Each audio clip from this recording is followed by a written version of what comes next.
ஓம்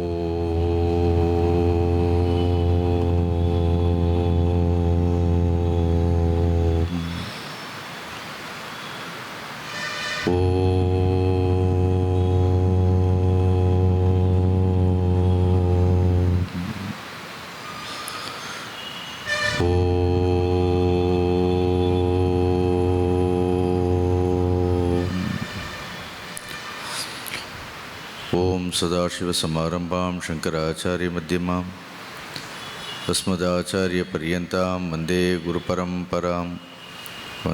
गुरुपरम्परां समस्तजनकल्याणे निरतं करुणामयं नमामि चिन्मयं देवं सद्गुरुं ब्रह्मविद्वरं गुरुर्ब्रह्मा गुरुर्विष्णु गुरुर्देवो महेश्वरः गुरुसाक्षात् परं ब्रह्म तस्मै श्रीगुरवे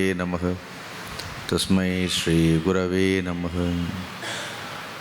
मूकं करोति वाचालं पंगुं लङ्घयते गिरिं यत्कृपातमहं वन्दे परमानन्दमाधवम्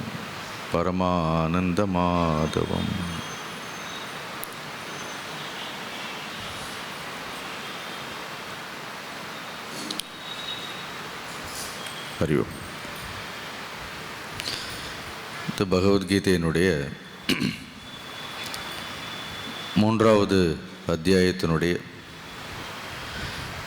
கடைசி பகுதி, கடைசி மந்திரங்களுக்கு வந்துவிட்டோம். இன்றைக்கு இந்த மூன்றாவது அத்தியாயத்தை நிறைவு செய்வதற்கு முயற்சி செய்வோம். இதுவரையிலும் இந்த மூன்றாவது அத்தியாயத்தில் கர்மயோகத்தை குறித்து பல வகையான விளக்கங்களை எல்லாம் பல நிலைகளிலிருந்து அர்ஜுனனுக்கு பகவான் வழங்கி வந்ததை பார்த்தோம். கர்மயோகத்தினுடைய முக்கியமான அங்கம் எல்லா கர்மங்களையும் ஈஸ்வரனிடத்தில் அல்லது பரமாத்மாவினிடத்தில் அர்ப்பணிப்பது என்று சொன்னார். ஆனால் பெரும்பாலும் மனிதர்கள் அவரவர்களுடைய ஸ்வபாவங்களுக்கு இயல்பிற்கு தக்கவாறு எல்லோரும் நடந்து கொள்கின்றார்கள். ஏன்னு அர்ஜுனன் கேட்கின்றான். ஒரு காரணம் என்னவென்றால், மனிதர்களுக்கு இந்திரிய விஷயங்களின் மீது இருக்கக்கூடிய பற்று, அதனால் அவர்களுக்கு இந்த ராகத்வேஷங்கள் எல்லாம் வருகின்றது. அந்த ராகத்வேஷங்கள் வராமல் இருக்காது. இந்திரிய விஷயங்களை தொடர்பு கொள்ளும் பொழுது ஏற்படும்.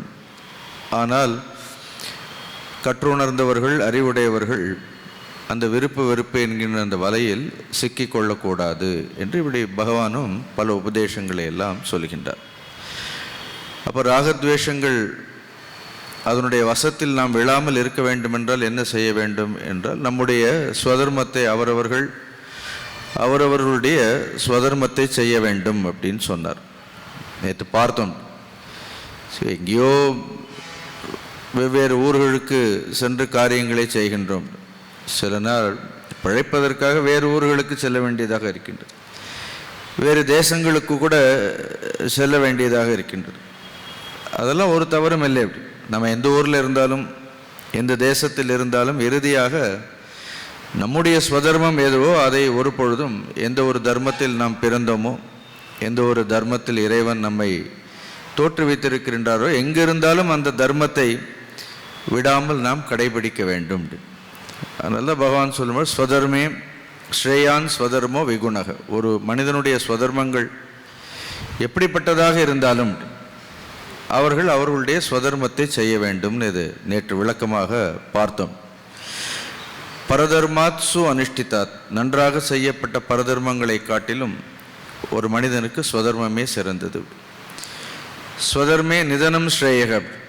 ஒரு மனிதன் தன்னுடைய ஸ்வதர்மத்தை அல்லது ஸ்வகர்மத்தை, தனக்கு விதிக்கப்பட்டிருக்கக்கூடிய கர்மங்களை செய்து அதனால் அவன் மரணம் அடைந்தாலும் கூட அவனுக்கு எப்பொழுதும் பெருமை உண்டு. இப்போ இராணுவ வீரர்கள்லாம் இருக்கிறார்கள், பார்க்குறோம், டெய்லி நியூஸ் எல்லாம் பார்க்குறோம். அவ்வளோ சுலபம் இல்லை. ஸ்வதர்மே நிதனம் ஸ்ரேயக தான். அவர்கள் எல்லாரும் தங்களுடைய வாழ்க்கையை இந்த தேசத்திற்கே அர்ப்பணித்து கொண்டு அதனால் இறந்தாலும் கூட அவர்கள் என்ன நினைக்கின்றார்கள், அதை பெருமையாக நினைக்கின்றார்கள். அப்படி நமக்கு எந்த கர்மங்கள் நமக்கு கொடுக்கப்பட்டிருக்கின்றதோ, அதனால் எந்த ஒரு ஒப்பீடும் இல்லாமல் பிறர்கள் செய்யக்கூடிய கர்மங்களோடு ஒப்பிட்டு பார்க்காமல் கர்மங்களை செய்தால் மனிதன் உயர்ந்த நிலையை அடையலாம். பரதர்மோ பயாவக, பரதர்மம் என்பது எப்பொழுதும் பயத்தை கொடுக்கக்கூடியது. இது நேற்று சாதாரணமான கர்மத்திலிருந்து பார்த்தோம். இப்போ கொஞ்சம் இதே ஸ்லோகத்தை இப்போ நீங்கள்லாம் உபநிடதங்கள் இதெல்லாம் படிக்கிறதால், ஞான விஷயங்கள் எல்லாம் படிப்பதால் ஒரு உயர்ந்த ஆன்மீக நிலையிலிருந்து, from absolute spiritual stand point, அதிலிருந்து இந்த ஸ்லோகங்களை பார்த்தோன்னா ஒரு ஆன்மீக சாதகராக பார்த்தோன்னா ஸ்ரேயான் ஸ்வதர்மோ விகுணக. ஸோ அங்கே ஸ்வதர்மங்கிறது ஆக்சுவலாக விகுணம் கிடையாது. நம்முடைய உண்மையான ஸ்வதர்மம் என்ன ஒரு கேள்வி கேட்குறோம். ஸோ பொதுவாக சொல்லும் பொழுது, லௌகிகமாக சொல்லும் பொழுது நமக்கு விதிக்கப்பட்டிருக்கக்கூடிய கர்மங்கள் நம்முடைய ஸ்வதர்மம்னு சொல்கிறோம். அது ஒரு அளவில் சொல்லும் பொழுது, எலமெண்ட்ரியாக சொல்லும் பொழுது. கொஞ்சம் பிஹெச்டிக்கு போயிட்டோன்னு என்ன பண்ணுறோம், நம்முடைய உண்மையான ஸ்வதர்மம் என்ன, எது நம்முடைய உண்மையான ஸ்வதர்மம் என்றால் அது ஆத்மஸ்வரூபம் தான் நம்மளுடைய உண்மையான ஸ்வதர்மம். எது ஸ்வரூபமோ அதுதான் ஸ்வதர்மம், ஸ்வரூபம்தான் ஸ்வதர்மம். அது ஒன்றும் விகுணம் கிடையாது. அப்படி பார்த்தா அது விகுணமே கிடையாது. அப்படி ஆனால் அதுதான் சிறந்த ஒன்று. பரதர்மாத்சு அனுஷ்டித்தாத், நன்றாக செய்யப்பட்ட பரதர்மங்களை காட்டிலும். இப்போ பரதர்மம் எது? இப்போ ஸ்வதர்மம் ஆத்மஸ்வரூபம்னா பரதர்மங்கள் எல்லாம் எது அப்படின்னா உடல் பரதர்மம், மனம் பரதர்மம், புத்தி பரதர்மம். அப்புறம் நம்ம செய்யக்கூடிய கர்மங்களெல்லாம் கூட இது செய்ய வேண்டாம்னு சொல்லலை. இந்த உலகத்தில் இந்த பரதர்மங்களையெல்லாம் நாம் எவ்வளவு சிறப்பாக செய்பவர்களாக இருந்தாலும் நம்முடைய ஸ்வதர்மத்தை, நம்முடைய ஸ்வரூப தர்மத்தை நாம் அறியாது இந்த லௌகிகமான விஷயங்களாக இந்த பரதர்மத்தை மட்டுமே செய்து கொண்டிருப்பதால் என்னாகும், மனிதர்களுக்கு இதிலிருந்து முழுமையான விடுதலை கிடைக்காது. அப்படியும் பார்க்கலாமா இல்லையா? அப்படி அதனால ஸ்வதர்மே நிதனம் ஸ்ரேயக, அங்கேயே நம்ம கொஞ்சம் மாற்றிக்கலாம். ஸ்வதர்மத்தில் என்ன கிடையாது, நிதனம் கிடையாது. பரதர்மத்தில் தான் என்ன இருக்கிறது, நிதனம் இருக்கிறது. நிதனம்னா மரணம். ஒரு மனிதன் தன்னுடைய ஸ்வதர்மத்தை தெரிந்து கொண்டு விட்டால் அவனுக்கு அமரநிலை தானே தவிர ஸ்வதர்மத்தில் என்ன கிடையாது, ஸ்வதர்மத்தில் மரணம் என்பது இல்லை. பரதர்மோ பயாவக. இந்த சரீரத்தை எடுத்துட்டோன்னு என்ன இருக்கும், எப்போ பார்த்தாலும் ஏதோ ஒரு பயம் இருந்துகிட்டே இருக்கு, எப்போ என்ன நோய் வரும்னு நமக்கு தெரியல. உடல் அளவில் பார்த்தோன்னா பயாவக. இதை இவ்வளவு போஷிக்கின்றோம். இந்த காலையிலிருந்து இவ்வளவு கவனமாக இதற்கு 3 வேளை உணவு கொடுத்து, நடுவில் காஃபி கொடுத்து, டீ கொடுத்து, அதுக்கு குளிச்சு இழிச்சு எல்லாம் பண்ணாலும் கூட இதுக்கு எந்த நோயும் வராதுன்னு ஏதாவது உத்தரவாதம் இருக்கிறதா? ஒன்றும் ஒரு உத்தரவாதமும் கிடையாது. பயாவக, எப்போ பார்த்தாலும் என்ன இருக்கிறது அப்படின்னு பயாவகம், அதுக்கு பயம். சரி, மனதும் என்ன இருக்கிறது, அதில் எப்போ விருப்பு வெறுப்புகள் வரும்னு சொல்ல முடியாது, துன்பங்கள் வரும்னு சொல்ல முடியாது, கவலைகள் வரும்னு சொல்ல முடியாது. ஏன்னா இந்த மனசு கேட்குறதெல்லாம் செய்கிறோம். எதெல்லாம் மனசு கேட்குறதோ மனதை எவ்வளோ திருப்திப்படுத்தி இருக்கிறோம், திருப்திப்படுத்துகிறோமா இல்லையா? மனதில் வரக்கூடிய ஒவ்வொரு ஆசைகளையும், மனதில் எழக்கூடிய ஒவ்வொரு எண்ணங்களையும் திருப்தி பண்ணிகிட்டே இருக்கிறோம். அப்படி இருந்தாலும் கூட மனம் நம்மை முழுமையாக, மனம் நம்மை திருப்தி செய்யலை, மனதை நாம் திருப்தி செய்கின்றோம். இருந்தாலும் கூட மனதில் திருப்பி என்ன ஆகுது, மனசில் கவலை வராமல் இருக்கிறதா, கஷ்டங்கள் வராமல் இருக்கிறதா, பயாவக. மனத்தளவிலும் என்ன இருக்கின்றது, ஒரு பயம் இருக்கின்றது. அப்புறம் புத்தியிலையும் என்ன இருக்கிறது, பயம். என்ன அப்படி ஏதோ ஒரு குழப்பங்கள், இவ்வளோ படித்தாலும் என்ன ஆகுது, ஒரு குழப்பங்கள் புத்தியில் சந்தேகங்கள், இதெல்லாம் இருந்து கொண்டே இருக்கின்றது. அப்போ இதெல்லாம் என்ன, இதையெல்லாம் சேர்ந்தது பரதர்மோ பயாவகன். பட் இங்கே கிருஷ்ணர் அந்த நிலையிலிருந்து இன்னும் சொல்ல ஆரம்பிக்கலை. பட் நம்ம படிக்கிறதால நம்ம என்ன எடுத்துக்கலாம், அடுத்தடுத்து ஏன்னா ஸ்வதர்மத்தை காட்டிலும் உண்மையான ஸ்வரூப தர்மம் நம்முடைய ஸ்வதர்மம் அப்படின்னு கூட எடுத்துண்டு ஆன்மீகத்திலிருந்து கூட எல்லா காரியங்களையும் செய்யலாம் அப்படின்னு சொல்கிறார். இது வரைக்கும் இந்த 35வது ஸ்லோகம் வரையிலும் பகவான் ஒரு கருத்தை சொல்லி முடிச்சிட்டார். திடீர்னு அர்ஜுனன் இப்போ புதிதாக, அர்ஜுனனுடைய மனதில் இன்னும் அந்த பாப்பம்ங்கிற எண்ணம் ரொம்ப ஸ்ட்ராங்காக உள்ளே இருக்கிறது. பாப்பம் பாப்பம் எங்கேயோ கேள்விப்பட்டிருக்கிறார். ஏன்னா அவர் நிறைய படிச்சிருக்கிறாரு இல்லையா அவரும். திடீர்னு அவருக்கு இந்த பாப்பம் அப்படிங்கக்கூடிய விஷயத்தை குறித்து ஒரு சந்தேகம் அவனுடைய மனதில் இருக்கின்றது. எனக்கு தெரிஞ்சு இப்போ இந்த 35வது ஸ்லோகம் வரைக்கும் இந்த அத்தியாயத்தில் பகவான் எங்கேயாவது பாப்பம்ங்கிற வார்த்தையை பயன்படுத்தி இருக்கிறாரா? எங்கேயுமே பகவான் எங்கேயுமே பாப்பத்தை பற்றி சொல்லவே இல்லை. இப்படி செய்துட்டே போனால் கர்மத்தினுடைய பந்தத்திலிருந்து நீ விடுதலை அடைவாயின்னு தான் சொன்னாரே தவிர, இது செய்யலைன்னா உனக்கு பாப்பம் வரும்னு ஏதாவது பயமுறுத்துறாரா? இது செய்யலைன்னா பாப்பத்தில் அதெல்லாம் ஒன்றும் சொல்லலை. ஆனால் இருந்தாலும் கூட 2வது அத்தியாயத்தில் வேணால் இதே ஸ்வதர்மத்தை பற்றி இதே இங்கே 2வது அத்தியாயம் பார்த்தோம். அங்கே கூட முதல்ல சாங்கிய யோகத்திலிருந்து சொல்லுவார் அர்ஜுனனுக்கு, சாங்கிய தத்துவத்திலிருந்து ஸ்வரூப தர்மத்திலிருந்து எப்படி செய்யணும்னு சொல்லுவார். அப்புறம் ஸ்வதர்மத்திலிருந்து ஒரு க்ஷத்திரியனாக அவன் செய்ய வேண்டிய யுத்தங்களை எல்லாம் செய்யலைன்னா பாப்பம் வரும்னு ஒருவேளை அங்கே அவர் சொல்லியிருக்கலாம். ஆனால் இங்கே எங்கேயுமே கர்மயோகத்தில் அவர் பாப்பத்தை பற்றி சொல்லலை.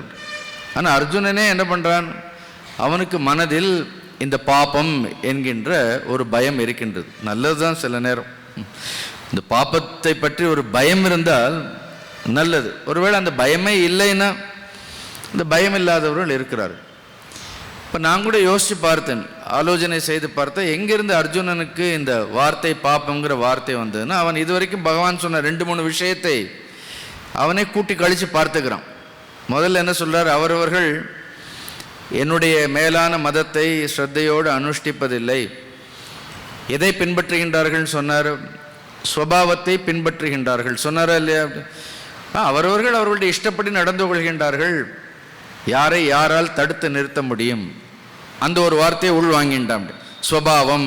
அப்போ அப்படி இஷ்டத்துக்கு தன் இஷ்டத்துக்கு ஸ்வபாவப்படி நடந்தால் என்ன ஆகும் அப்படின்னா அது தவறு நேரம் தெரியறதா இல்லையா? அதனால் தன் விருப்பப்படி தன் இச்சைப்படி தன் ஸ்வபாவத்தின்படி நடந்து கொள்வது ஒரு தவறு அப்படின்னு ஒரு இடத்துல ஸ்டோர் எடுத்தவனுக்கு பகவான் சொல்ல 2வது என்ன ஆகுது, திருப்பி இந்திரியங்கள் இந்திரிய பொருள்களோடு தொடர்பு கொள்ளும் பொழுது பகவான் ராகத்வேஷம் இருக்கக்கூடாதுங்கிறார்.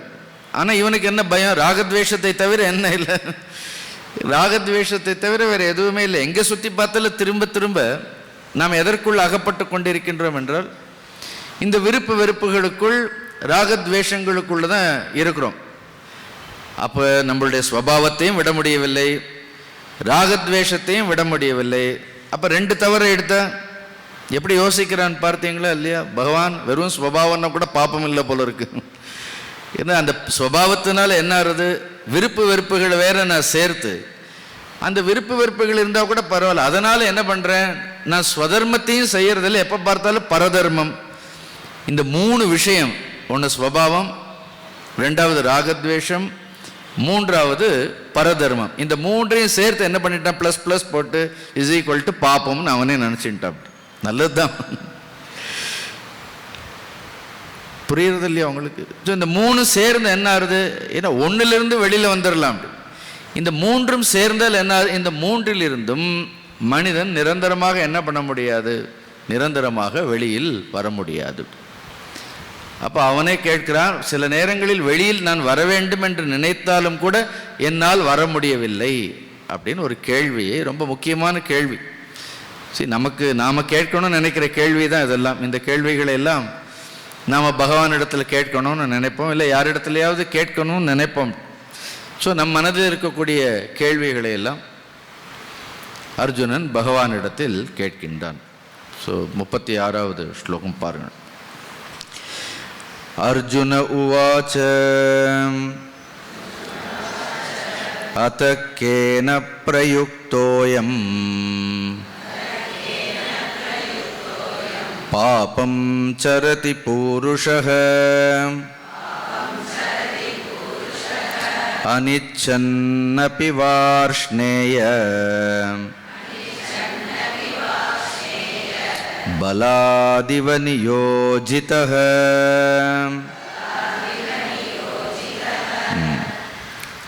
அயம் பூருஷக, அதுதான் ஸ்லோகத்தில் முக்கியம். அயம் பூருஷகன், இந்த மனிதன். பொதுவாக மனிதர்களை குறித்து பூருஷகன்னு புருஷ சம்பந்தம், மனிதரோடு சம்பந்தப்பட்டது, மனிதர்களை சம்பந்தப்படுத்தி கேட்கின்றான். ஒரு மனிதனை உதாரணமாக எடுத்துக்கிறார், தான்னு சொல்லாம அயம் புருஷக அப்படி ஒரு மனிதன் இருக்கிறார். அந்த மனிதனானவன் அதக்கேன பிரயுக்தோயம், அதக்கேன அப்படின்னா எந்த காரணத்தினால், ஹேத்துபூத்தேனன்னு சொல்லுவார், எந்த ஒரு காரணத்தினால், பிரயுக்தக அப்படின்னா தூண்டப்பட்டு. அப்படி ஏதோ ஒன்று இந்த மனிதனை என்ன செய்கின்றது அப்படின்னா தூண்டிக்கொண்டே இருக்கின்றது. அப்படி அர்ஜுனன் நினைக்கிறான் இந்த தூண்டுதல்ங்கிறது யாரோ தூண்டுகின்றார்கள், வெளியிலிருந்து தூண்டுதல் எல்லாம் வருகின்றதுன்னு. அதற்கேன பிரயுக்தோம், இந்த மனிதன் எதனால் தூண்டப்பட்டு பாபம் சரதி, அவன் பாப வழியில் நடக்கின்றான், பாபத்தை செய்கின்றான். So it is clearly said. அதனால் யாரோ ஒருத்தர் இயக்கி கொண்டே இருக்கிறார். ஆங்கிலத்தில் directed by whom, willed by whom. So யாரால் உந்தப்பட்டு, எவரால் இயக்கப்பட்டு, அப்படி யாரால் கட்டாயப்படுத்தப்பட்டு. அந்த பிரயுக்தகன்னு இருக்கிறது நான் செய்யலை, ஆனால் ஏதோ ஒன்று என்ன பண்ணுறது, என்னை கட்டாயப்படுத்துகின்றது, என்னை உந்தி தள்ளுகின்றது, என்னை தூண்டுகின்றது, என்னை இயக்குகின்றது. இப்படிலாம் சொல்லிட்டோன்னா என்ன ஆகிடும், நம்ம பொறுப்பை நாம் தொடச்சிடுறோம் பாருங்க. அப்போ நான் இதற்கு பொறுப்பு இல்லைன்னு ஆயிடுறதா? இப்படிலாம் சொன்னோன்னா நான் செய்கிற தப்பு இருக்குது, நான் பொறுப்பே கிடையாது அப்படி. சரி, எங்கே பார்த்தாலும் இங்கே கூட என்ன பண்ணுறோம், தைரியமாக பாப்பா நான் தான் செய்கிறேன், ஏன்னா அதிலிருந்து வெளியில் வரணும்னு கூட சொல்கிறதில்ல. இதுதான் அவனும் சொன்னான், துரியோதனன் சொன்னான், கேனாப்பி தேவேன ஏன்னா ஹிருதிஸ்தித்தேன அப்படின்னு. ஏதோ ஒரு சக்தி எனக்குள்ளே இருந்து என்ன பண்ணுறது, இதையெல்லாம் செய்ய சொல்கிறது. நான் நினைக்கவே இல்லை, அது என்ன செய்ய சொல்கிறதோ அதை நான் செய்கிறேன். அப்போ அதனுடைய பலனையும் அனுபவித்து தான் ஆகணும். பலனை அனுபவிக்கும் பொழுது மட்டும் பெரிய லெக்சர் கொடுக்குறானா இல்லையா துரியோதனன்? அப்படி சரி, ஏதோ ஒன்று உள்ளேருந்து ஒன்றை இயக்குகின்றது, அதுபடி நடக்கிறதுன்னு. அப்புறம் அது என்ன பலனை கொடுக்குறது, அதை என்ன பண்ணணும், அதை அனுபவித்து தான் ஆகணும். அப்போ அங்கேயும் என்ன பண்ண, அனுபவிக்கும் பொழுது என்ன பண்ண வேண்டும், அனுபவித்து ஆக வேண்டும்.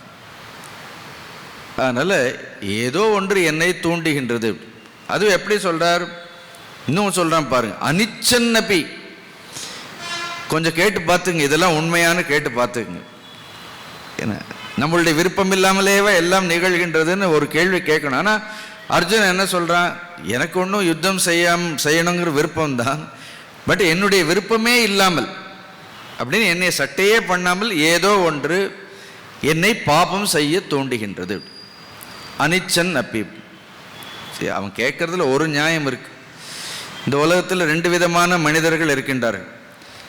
நிறைய பேர் இச்சன்னப்பி பாபம் சரத்தி. இப்படி இச்சன்னப்பின்னு என்ன தெரிஞ்சே என்ன பண்ணுறார்கள், இப்போ நிறைய பேர் இருக்கிறார்கள். அப்படி தெரிந்தே பாவம் பண்ணுறார்கள். அவங்களுக்கு அது பாப்பமெல்லாம் ஒன்றும் தெரியாமல் இல்லை, நன்றாக இது பாப்பம்னு தெரியும், இதை செய்தால் இதனுடைய பலனை அனுபவிக்கணும்னு தெரியும். இருந்தாலும் என்ன பண்ணுறார்கள், அவர்கள் அதை பற்றியெல்லாம், கடவுளை பற்றியோ தர்மத்தை பற்றியோ அதர்மத்தை பற்றியோ அதெல்லாம் கவலை இல்லை. அப்படி என்னுடைய சௌரியம் ரொம்ப முக்கியம். யாரையாவது ஏமாத்தினாலும் பரவாயில்ல, யாரையாவது கொன்னாலும் பரவாயில்ல, பாப்பம்னு தெரிந்தே செய்கின்றார்களா இல்லையா? அதுவும் இந்த உலகத்தில் நடக்கிறதா இல்லையா? அப்படின்னு இப்போ இவ்வளோ கரப்ஷன்லாம் நடக்கிறது. இப்போ ஒருத்தர் லஞ்சம் வாங்குறன்னு தெரியாமல வாங்குற, யாருக்கும் தெரியாமல் ஒன்று வாங்கலாம், ஆனால் அது தவறு, அது பாப்பம்னு தெரியாமல வாங்குற, அது செய்ய அது சொல்லும், அது செய்யக்கூடாதுன்னு சொன்னாலும் கூட பாப்பம்னு தெரிந்து கூட அதை வாங்குறார்களா இல்லையா? நேற்று யாரோ எனக்கு ஒரு நியூஸ் அனுப்பிச்சார்கள். இது யாரோ ஒரு சுத்தம் பண்ணக்கூடிய ஒரு பெண்மணி, அது வெளியில் எவ்வளோ ஒரு 40 சவரனோ 20 சவரனோ நகை, ஒரு 5 லட்சம் ரூபா பணத்தை யாரோ விட்டுட்டு போயிருக்கிறார்கள். அந்த அம்மா போய் அதை கொண்டு போய் நேர போலீஸ் ஸ்டேஷன், அதில் கொஞ்சம் கூட ஆசைப்படாமல், அவ்வளோ பெரிய நகைன்னு சொல்கிறார்கள், அவ்வளவு பணம், அப்படி அவ்வளவு பணம். அப்படி ஒரு நல்ல ஏழ்மையில் இருக்கக்கூடியவர்கள். அதான் இந்த ஸ்லோகத்திற்கு அதுதான் சொல்கிறேன், ஸ்ரேயான் ஸ்வதர்மோ விகுணக அப்படின்னு. நம்ம செய்யக்கூடிய தொழிலை வைத்து ஒரு மனிதன் உயர்ந்தவரா தாழ்ந்தவரான்னு இல்லை. எந்த தொழில் செய்தாலும் பிறருடைய பரதர்மோ பயாவகன்னு, அது தங்கமாகவே இருக்கட்டும், அது லட்சமாகவே இருக்கட்டும், அது என்னுடைய பொருள் இல்லைன்னு கொண்டு போய் கொடுக்கறதுக்கு எந்த விதமான ஒரு பற்றற்ற தன்மை இருக்க வேண்டியது நடந்தது. 2-3 நாளைக்கு முன்னாடியே, போன வாரமோ எங்கேயோ ஒரு செய்தித்தாளில் படித்தோம்.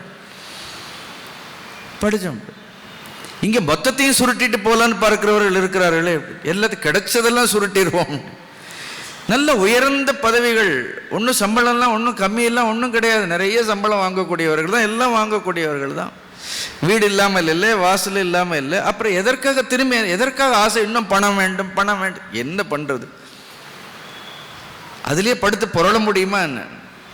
இருந்தாலும் மனிதர்கள் பாபம் செய்கிறார்களா இல்லையா?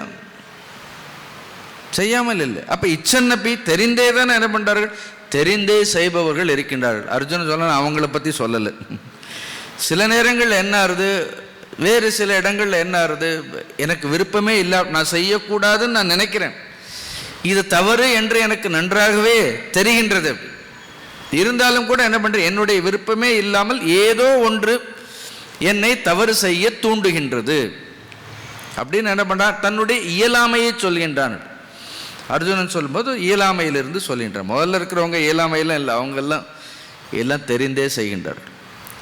அர்ஜுனன் இங்கே அனிச்சன்னப்பி அப்படின்னு என்னுடைய விருப்பம் இல்லாமல் தன்னுடைய இயலாமையை சொல்கின்றான். ஹே வார்ஷ்ணேய, விருஷ்ணி குலத்தில் பிறந்தவனே, பலாதிவ நியோஜிதக அப்படி. அதுவும் எப்படின்னா அது என்ன ஆறுது, இந்த தவறுகள் என்ன ஆறுது, பலாதிவன்னு ஏதோ முன்னாடி வந்து கையை பிடிச்சி இழுத்தாலும் பரவாயில்ல, நான் வாட்டு நின்றுருக்கு, அது பின்னாடி இருந்துல என்னை தள்ளுறதுங்கிறாரு. அது எதற்கு கூட வந்து என்னை இழுக்கலைன்னு சொல்றாரு. அது பலவந்தமாக என்ன பண்றது, பலவந்தமாக ஏதோ ஒரு ஒரு சம் ஃபோர்ஸ், ஒரு எண்ணம், ஏதோ ஒரு ஆற்றல், ஏதோ ஒன்று என்ன ஆறுது, மனிதர்கள் விருப்பமே இல்லாவிட்டாலும் ஏதோ ஒன்றினால் உந்தப்பட்டு தவறு செய்யக்கூடாது என்று அவர்கள் நினைத்தாலும் கூட அவர்கள் என்ன செய்கின்றார்கள், பலாதிவ நியோஜிதக, தவறு செய்வதற்கு தூண்டப்படுகின்றார்கள். போய் தவறில் போய் பலவந்தமாக, பலாதிவன் என்ன அர்த்தம், பலவந்தமாக தவறு செய்கின்றார்கள். இது நம்மளுடைய வாழ்க்கையிலே கூட நடக்கும். சின்ன பெரிய உதாரணங்கள் எல்லாம் வேண்டாம்.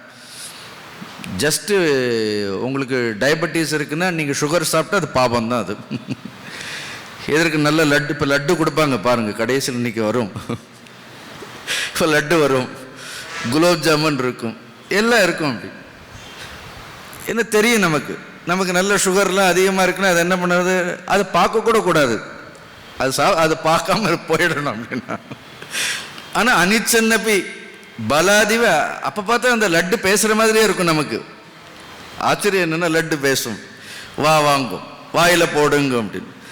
இருந்தாலும் கூட ஒன்று சாப்பிட்டா தப்பில்லை. இப்போ எப்படி ஆரம்பிக்கிறோம் பாருங்கள், இந்த ஒன்று சாப்பிட்டா என்னாக போகிறதுன்னு. எங்கேயோ மனிதன் எங்கே ஆரம்பிக்கிறான்னா, நீங்கள் கவனமாக கவனிச்சுட்டே இருந்தீங்கன்னா, ஒரு விஷயத்தை முதலில் ஒரு தவறை செய்யும் பொழுது ஒரு முறைதானே அப்படின்னு என்ன பண்ணுவோம் அப்படின்னு செய்வோம்.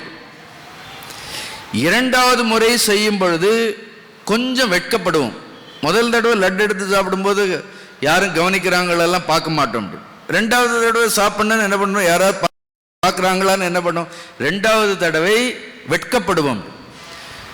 மூன்றாவது முறை அதே தவறை நாம் செய்யும் பொழுது நியாயப்படுத்துவோம். இந்த உலகத்தில் யார் யோகியர்களாக இருக்கிறார்கள்? உடனே இந்த லஞ்சம் வாங்குறவங்ககிட்டலாம் கேளுங்க என்ன பண்ணுவார்கள் அப்படி. இந்த உலகத்தில் யாருமே அப்படின்னா யாருமே யோகியர்களாக இருந்தால் நீங்கள் யோகியமாக இருக்கணுமா இல்லையா? அதுதானே பெஸ்ட்டு. இந்த உலகத்தில் யாருமே யோகியர்களாக இல்லைங்கிறதால தான் என்ன அர்த்தம். இப்போ சப்போஸ் எங்கள் அம்மா கேட்டாங்கன்னு வைங்க, என்னடா நம்ம குடும்பத்தில் யாருமே சன்னியாசம் எடுக்கலன்னு, அப்போ யாரோ ஒருத்தர் சன்னியாசம் எடுக்கணும்னு சொல்லணும். நான் இன்னும் யாருமே எடுக்கலைங்கிறதுக்காக யாருமே எடுக்கலைன்னா அப்போ நான் எடுக்கிறேன், உதாரணத்துக்கு சொல்கிறோம். அப்போ மூன்றாவது முறை அந்த தவறை செய்யும் பொழுது என்ன ஆகும், அந்த தவறை நாம் நியாயப்படுத்துகின்றோம். நாலாவது முறை என்ன ஆகும்னா அது தவறாகவே தெரியாது. நாலாவது முறை என்ன ஆகும், அட்லீஸ்ட் மூணாவது முறை வரைக்கும் தவறாக தெரியும், அதை நாம் நியாயப்படுத்துவோம். நான்காவது முறை நமக்கு அது எதுவாக தெரியாது, அது நியாயமாக தெரியும். அப்போ தவறே எதுவாக மாறிவிடும், தவறு நியாயமாக தெரியும். அப்போ யாராவது ஒருத்தர் ரொம்ப நேர்மையாக இருந்தால் அவரை பார்க்கும்போது நமக்கு எப்படி தெரியும், ஏன் பிழைக்க தெரியாதவர், இவர் தவறானவர். அப்போ நேர்மைங்கிற குணமே தவறாகவும், நேர்மையற்ற குணம்ங்கிறது என்ன ஆயிடுறது, அது உண்மையாகவும் உலகம் தலைகீழ போயிடுறதா இல்லையா? அப்படி இன்ட்ரெஸ்டிங் கேள்வி இது. அப்போ ஏதோ ஒன்று மனிதனை என்ன பண்ணுறது, பலவந்தமாக செய்கின்ற. அப்போ அது நம்ம முடியாதுன்னு சொல்லணும். அதான் கேட்டார் அர்ஜுனன். கேட்குறான், கொஞ்சம் அந்த கேள்வியை ஆராய்ந்து பார்ப்போம். நல்ல கேள்வி, பாப்போம்னா என்ன, புண்ணியம்னா என்ன. ஆனால் பகவான் என்ன பண்ணிட்டார், இப்போ இந்த கேள்விக்கு இது என்ன புதுசாக அர்ஜுனன் கேட்குறான். அதுவும் சதுர்ஷம் சேஷ்டதே சொஸ்யாக பிரகிருத்தே ஞானவானபி பிரகிருதி மியாந்தி பூதானி நிகிரக கிம் கரிஷ்யசின்னு சொல்லிட்டாரு. அவனுடைய ஸ்வபாவப்படி தான் நடக்கிறான்னு பதில் ஏற்கனவே பகவான் சொல்லிட்டாருன்னா கொஞ்சம் அதுக்கும் இதுக்கும் ஒரு சின்ன வித்தியாசம் இருக்குது. அங்கே ஏன் எல்லாரும் கர்மங்களை ஈஸ்வரனிடத்தில் சமர்ப்பிப்பது கிடையாது, சாஸ்திரங்களை ஏன் மனிதர்கள் மதிப்பது கிடையாதுங்கிறதுக்கு சதுர்ஷம் சேஷ்டதே ஸ்வசியாகன்னு சொன்னார். அங்கே பாப்பத்திற்கான பதில் அது இல்லை.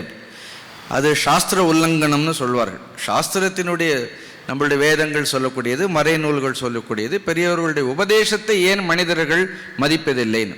இங்கே என்ன இருக்கிறது, இவ்வளவு உபதேசங்கள் எல்லாம் இருந்தால் மதிக்காமல் இல்லை, அது உபதேசம்னு தெரியறது, அதன் மீது நமக்கு அதிகமான மரியாதை எல்லாம் இருக்கின்றது, எல்லாம் கேட்கிறோம், அதை அப்படியே பின்பற்ற வேண்டும்னு நினைக்கிறேன். இருந்தாலும் என்ன பண்ணுறது, உள்ளிருந்து என்ன பண்ணுறது, ஏதோ ஒரு விஷயம் என்ன ஆகின்றது, என்னை தூண்டுகின்றது. அதனால் அனிச்சன்னபிங்கிறதுங்கிறது தான் இங்கே கேள்வி. ஏன்னா அதையும் இதையும் இப்போ ஏற்கனவே பதில் சொல்லிட்டாரேன்னு நீங்கள் நினைக்கக்கூடாது. இங்கே அர்ஜுன் நினைக்க அனிச்சன்னபி அப்படி. ஸோ ஏதோ ஒன்று என்னை தூண்டுகின்றது. அப்போ என்ன ஆகுது அப்படின்னா பாப்பம் சரதி. அப்போ பாப்பம்னா என்ன, ஃபர்ஸ்ட் நம்ம பாப்பம்னா என்னன்னு பார்ப்போம். 2 வார்த்தை இருக்கிறது. ஒன்று புண்ணியம். எது புண்ணியம்னு தெரிஞ்சிட்டா போகும். அது எது அது இல்லையோ அதற்கு நம்ம என்ன பேர் கொடுத்துடலாம், அதுக்கு பாப்பம்னு சொல்லிடலாம். இந்த வேர்டு புண்ணியம் சமஸ்கிருதத்தில் இந்த புண்ணியம்ங்கிற வார்த்தை எதிலிருந்து வருதுன்னா புனாதி இதி புண்ணியக. புனாத்தின்னா என்ன அர்த்தம், தட் விச் பியூரிஃபைஸ் அஸ்.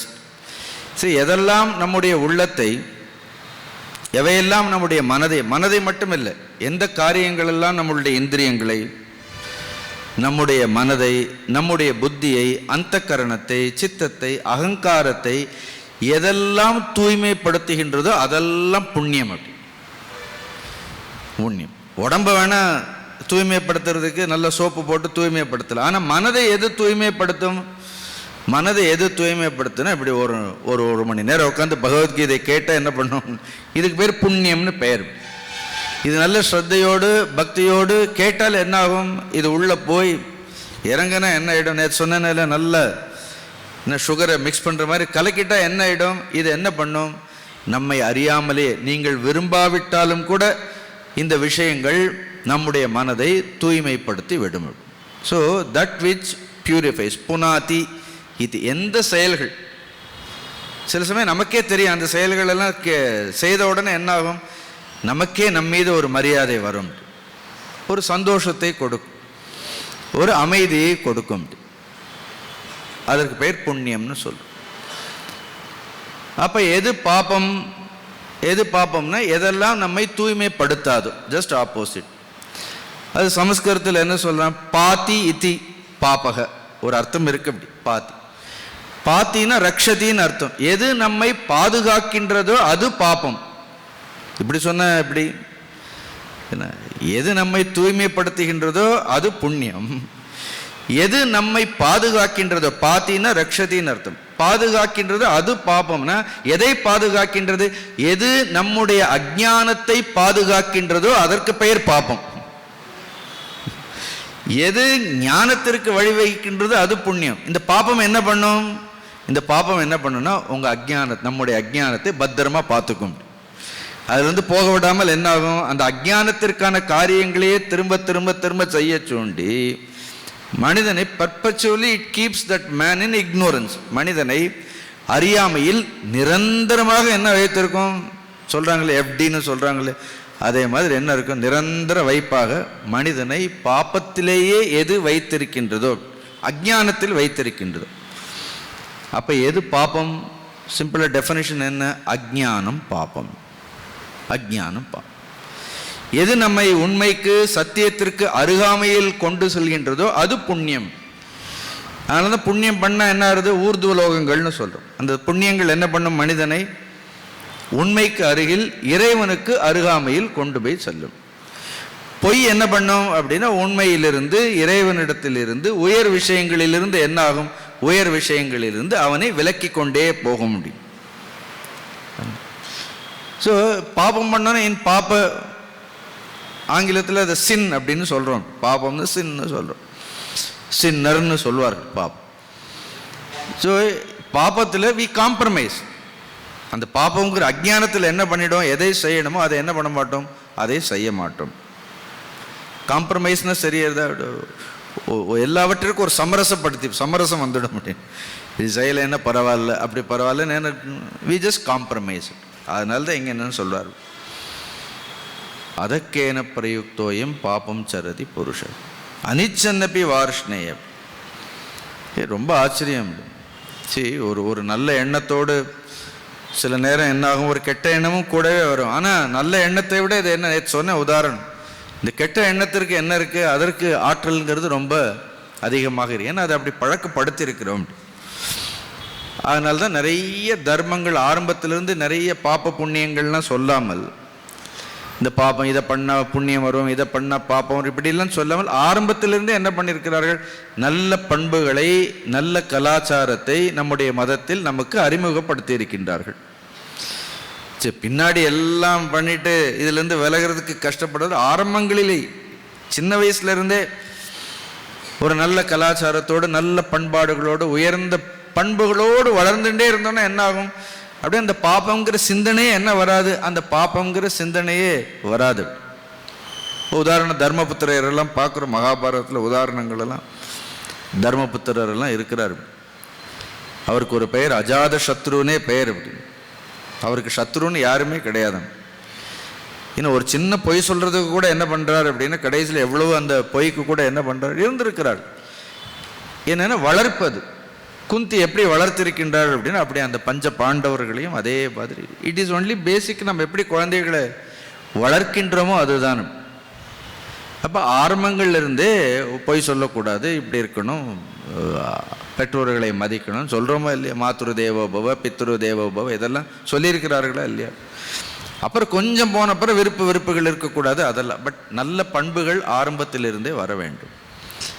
இப்போ அர்ஜுனன் இந்த கேட்டானா இல்லையா அப்படின்னா, எதனால் உந்தப்பட்டு விருப்பமே இல்லாமல் மனிதர்கள் இந்த பாப்பத்தை செய்கின்றார்கள். அது பாப்பங்கிறது ஒரு வாசனை, அந்த பாப்ப வாசனைங்கிறது என்ன இருக்குது உள்ளே இருக்கிறது. பகவான் ரொம்ப தெளிவாக சொல்கிறார். எப்படி அர்ஜுனன் அனிச்சன் அப்படின்னு சொன்னாலும் கூட, விருப்பமே இல்லாமல்னு சொன்னாலும் கூட பகவான் அதை ஒத்துக்கலை அப்படின்னு. பகவான் அதை ஒத்துக்கொள்றதே இல்லை அப்படின்னு. சரி, எங்கேயோ இடத்துல நமக்கு ஒரு விஷயம் வேண்டான்னு நம்மளுடைய வெளிமனம் சொல்ல முடியும். பட் சம்டைம்ஸ் சீக்ரெட்டாக என்ன பண்ணுவோம், உள்ள ரகசியமாக என்ன பண்ணுவோம், அதை அனுபவிக்க வேண்டும்ங்கிற ஒரு துடிப்பு என்ன இருக்கும். சூப்பர்ஃபிஷியலி வி மேசே, வெளிப்படையாக என்ன சொல்லுவோம், இதெல்லாம் எனக்கு வேண்டாம் நல்ல. ஆனால் mind secretly entertain some kind of a desire. சரி, இதை நம்ம எல்லாருக்கும் சேர்ந்து தான் சொல்கிறேன், யோசிச்சு பார்க்கணும். இருக்கும், நாம் சொல்லுவோம் எனக்கு அதிலெல்லாம் விருப்பமே இல்லைன்னு சொல்லுவோம். இப்போ யாரையாவது பற்றி பேசுறதுக்கு சொல்லுங்கள், இன்னொருத்தரை பற்றி சொல்லணும், நான் இன்னொருத்தரை பற்றிலாம் பேசுறதுக்கு விருப்பமே இல்லைன்னு. ஆனால் யாராவது வந்து பேசினா உடனே இருந்தாலும் சொல்லுங்கம்போம். எனக்கு விருப்பம் இல்லை, இருந்தாலும் நீங்கள் சொல்லுங்கன்னு சொல்லுவோம். விருப்பம் இல்லைன்னு போக வேண்டியது தானே. பட் திருப்பி என்ன இருக்குது, எனக்கு விருப்பம் இல்லை, ஆனால் என்ன இருக்கிறது உள்ள என்ன இருக்கிறது அப்படின்னா எனக்கே தெரியாமல் ஐ என்டர்டெயின் த டிசைர் சீக்ரெட்டாக. சரி, அங்கே தான் மாட்டிப்போம். அதுக்கு பேசாமல் எனக்கு அது இருக்குன்னு ஒத்துண்டாலும் பரவாயில்ல, அதுலேருந்து வெளியில் வந்துடுறோம். இல்லாத மாதிரியே வெளியில் பார்த்தா இல்லாத மாதிரியே நடந்துப்போம். ஆனால் உள்ள என்ன இருக்கிறது அதுதான் ரொம்ப ஆபத்துன்னு சொல்கிறோம். அதுக்கு வெளியில் இருக்கிற மாதிரியே சொல்லிட்டாலும் கூட பரவாயில்ல, அதுலேருந்து வெளியில் வரலாம். See, mind will play lot of tricks. மனசு என்னெல்லாம் பண்ணோம்னா அதெல்லாம் சுவாமிக்கு தெரியாதா? ஏன்னா அர்ஜுனன் அனிச்சன்னப்பின்னு சொன்னோன்னே பகவான் ஆமான்னு சொல்லுவாரா என்ன அர்த்தம்? அதெல்லாம் சொல்ல மாட்டார். அப்படிலாம் இல்லை, நீ சொல்கிற அனிச்சன்னபி பலாதிவ, ஆனால் உனக்குள்ளே என்ன இருக்கிறது, உனக்குள்ள ரகசியமாக என்ன இருக்கின்றது, அதை அனுபவிக்க வேண்டும், அதை செய்ய வேண்டுங்கிற அந்த துடிப்பு அதெல்லாம் இருக்கிறது. அதனால்தான் பாப்பத்திற்கு நீ உந்தப்படுகின்றான். எவ்வளோ பக்குவமாக சொல்கிறார். நேரடியாக முகத்தில் அடித்த மாதிரி சொல்லலை அவர், அப்படி சொல்லலை. ரொம்ப நாகரீகமாக என்ன பண்ணுறார், அர்ஜுனனுக்கு நாகரீகமாக சொல்கிறார். அப்படி இல்லை அர்ஜுனா, அப்படி இல்லை, யாருக்கும் என்ன இல்லை, பலவந்தமாக உள்ளிருந்து என்ன பண்ணார். அப்படி ஒரு வேளை எது பலவந்தமாக தூண்டுதுன்னா ஒன்று தான். ஏன்னா மனிதனை பாபம் செய்ய தூண்டுவது எது அப்படின்னா மனிதனிடத்தில் இருக்கக்கூடிய ஆசை. இது அண்டர்லைன் பண்ணி போனோம், ஆசைன்னு சொல்லிட்டார். அதுதான் இப்போ பதில் சொல்ல போகிறார். ஸ்லோகம் ஈஸியாக படிச்சிடலாம், ஒன்றும் கஷ்டம் இல்லை. ஆசை, இந்த ஆசை எங்கிருந்து வருகின்றது அப்படின்னா மனிதனுடைய ரஜோகுணத்திலிருந்து வருகின்றது ஆசை. அந்த ஆசை மட்டும் இல்லை, அதுக்கு முன்னாடி ஒரு பே ஒன்று போட்டுவிட்டோன்னா என்ன ஆகிடும், என்ன பேராசை. என்ன வெறும் ஆசை இல்லை அப்படின்னு, பேராசை. இப்போ ஆசையும் ரஜோகுணமும், எல்லா ஆசைகளும் எல்லா ரஜோகுணமான செயல்களும் பாபத்தில் கொண்டு போய் விடுமா? இந்த தலையை நீங்கள் ஒருத்தர் இப்படி இப்படி இப்படி எனக்கு ஆமாங்கிறீங்களா இல்லைங்கிறீங்களான்னு தெரியல. இப்போ பகவத்கீதை பேசணுங்கிறது கூட என்ன அர்த்தம்? கேட்கணுங்கிறது, பேசணுங்கிறது ஒரு ஆசை. இப்போ இதுக்கு என்ன வேண்டும்? இது பேசணும்னா இது கர்மேந்திரியத்தினால தான் பேச முடியும். ரஜோகுணம் இல்லாமல் கையை காலை ஆட்ட முடியாமல் என்ன பண்ண முடியாது? ஒரு ரஜோகுணத்தோடு. இன்னும் நீங்கள் சுவாமிஜியெல்லாம் பார்த்தீங்கன்னா ஃபுல் ரஜோகுணம் இல்லாமல் என்ன பண்ண அது இருக்குது. அப்போ எல்லா ஆசையும், இப்போ குடும்பத்தை நடத்தணும், குழந்தைகளை எல்லாம் பார்த்துக்கணும், அந்த ஆசைகள் எல்லாம். அப்போ எல்லா ஆசைகளும் எல்லா ரஜோகுணமும் என்ன பண்ணாது? எல்லாமே பாபத்தை தூண்டாது. பகவான் 19 சொல்லலை. அதனால தான் முதல்ல அடுத்து பின்னாடி இன்னும் கொஞ்சம் விளக்கமாக சொல்ல போறார். தர்மோ விருத்தோ பூதேஷு காமோஸ்மி பரதர்ஷப. மனிதர்களிடத்தில் இருக்கக்கூடிய ஆசையும் நான் தான் அவரே பின்னாடியே சொல்லிட்டார். ஆனால் எப்படிப்பட்ட ஆசை? எந்தெந்த ஆசைகள் எல்லாம் தர்மத்திற்கு விரோதம் இல்லாமல் இருக்கின்றதோ அதையெல்லாம் என்ன அர்த்தம்? அதையெல்லாம் என்னுடைய ஆசைகள். ஒரு திருமணம் செய்து கொள்ள வேண்டும், குழந்தைகள் வேண்டும், ஒரு வீடு வாங்கணும், ஒரு நல்ல வசதியோடு இருக்க, இதெல்லாம் என்ன? இதெல்லாம் பேராசை இல்லை. இதெல்லாம் நார்மலாக சாதாரணமாக எல்லோரும் விருப்பம். இந்த ஆசைகளே இல்லைன்னா மனிதனுக்கு என்ன இருக்காது? எதுவுமே ஒரு உந்து சக்தியே இருக்காது, ஒரு உந்துதலே இருக்காது. ஆசையே இல்லாமல் இருன்னா என்ன பண்ணுறான்? பேசாமல் அப்படின்னு சோம்பேறி ஆகிடுவோம். ஆசையே இல்லைன்னா சோம்பல் ஆகிடும். அது கீதை அப்படின்னு சொல்லலை. யார் ஆசைப்படும்? அப்படி தான் ஆச்சு.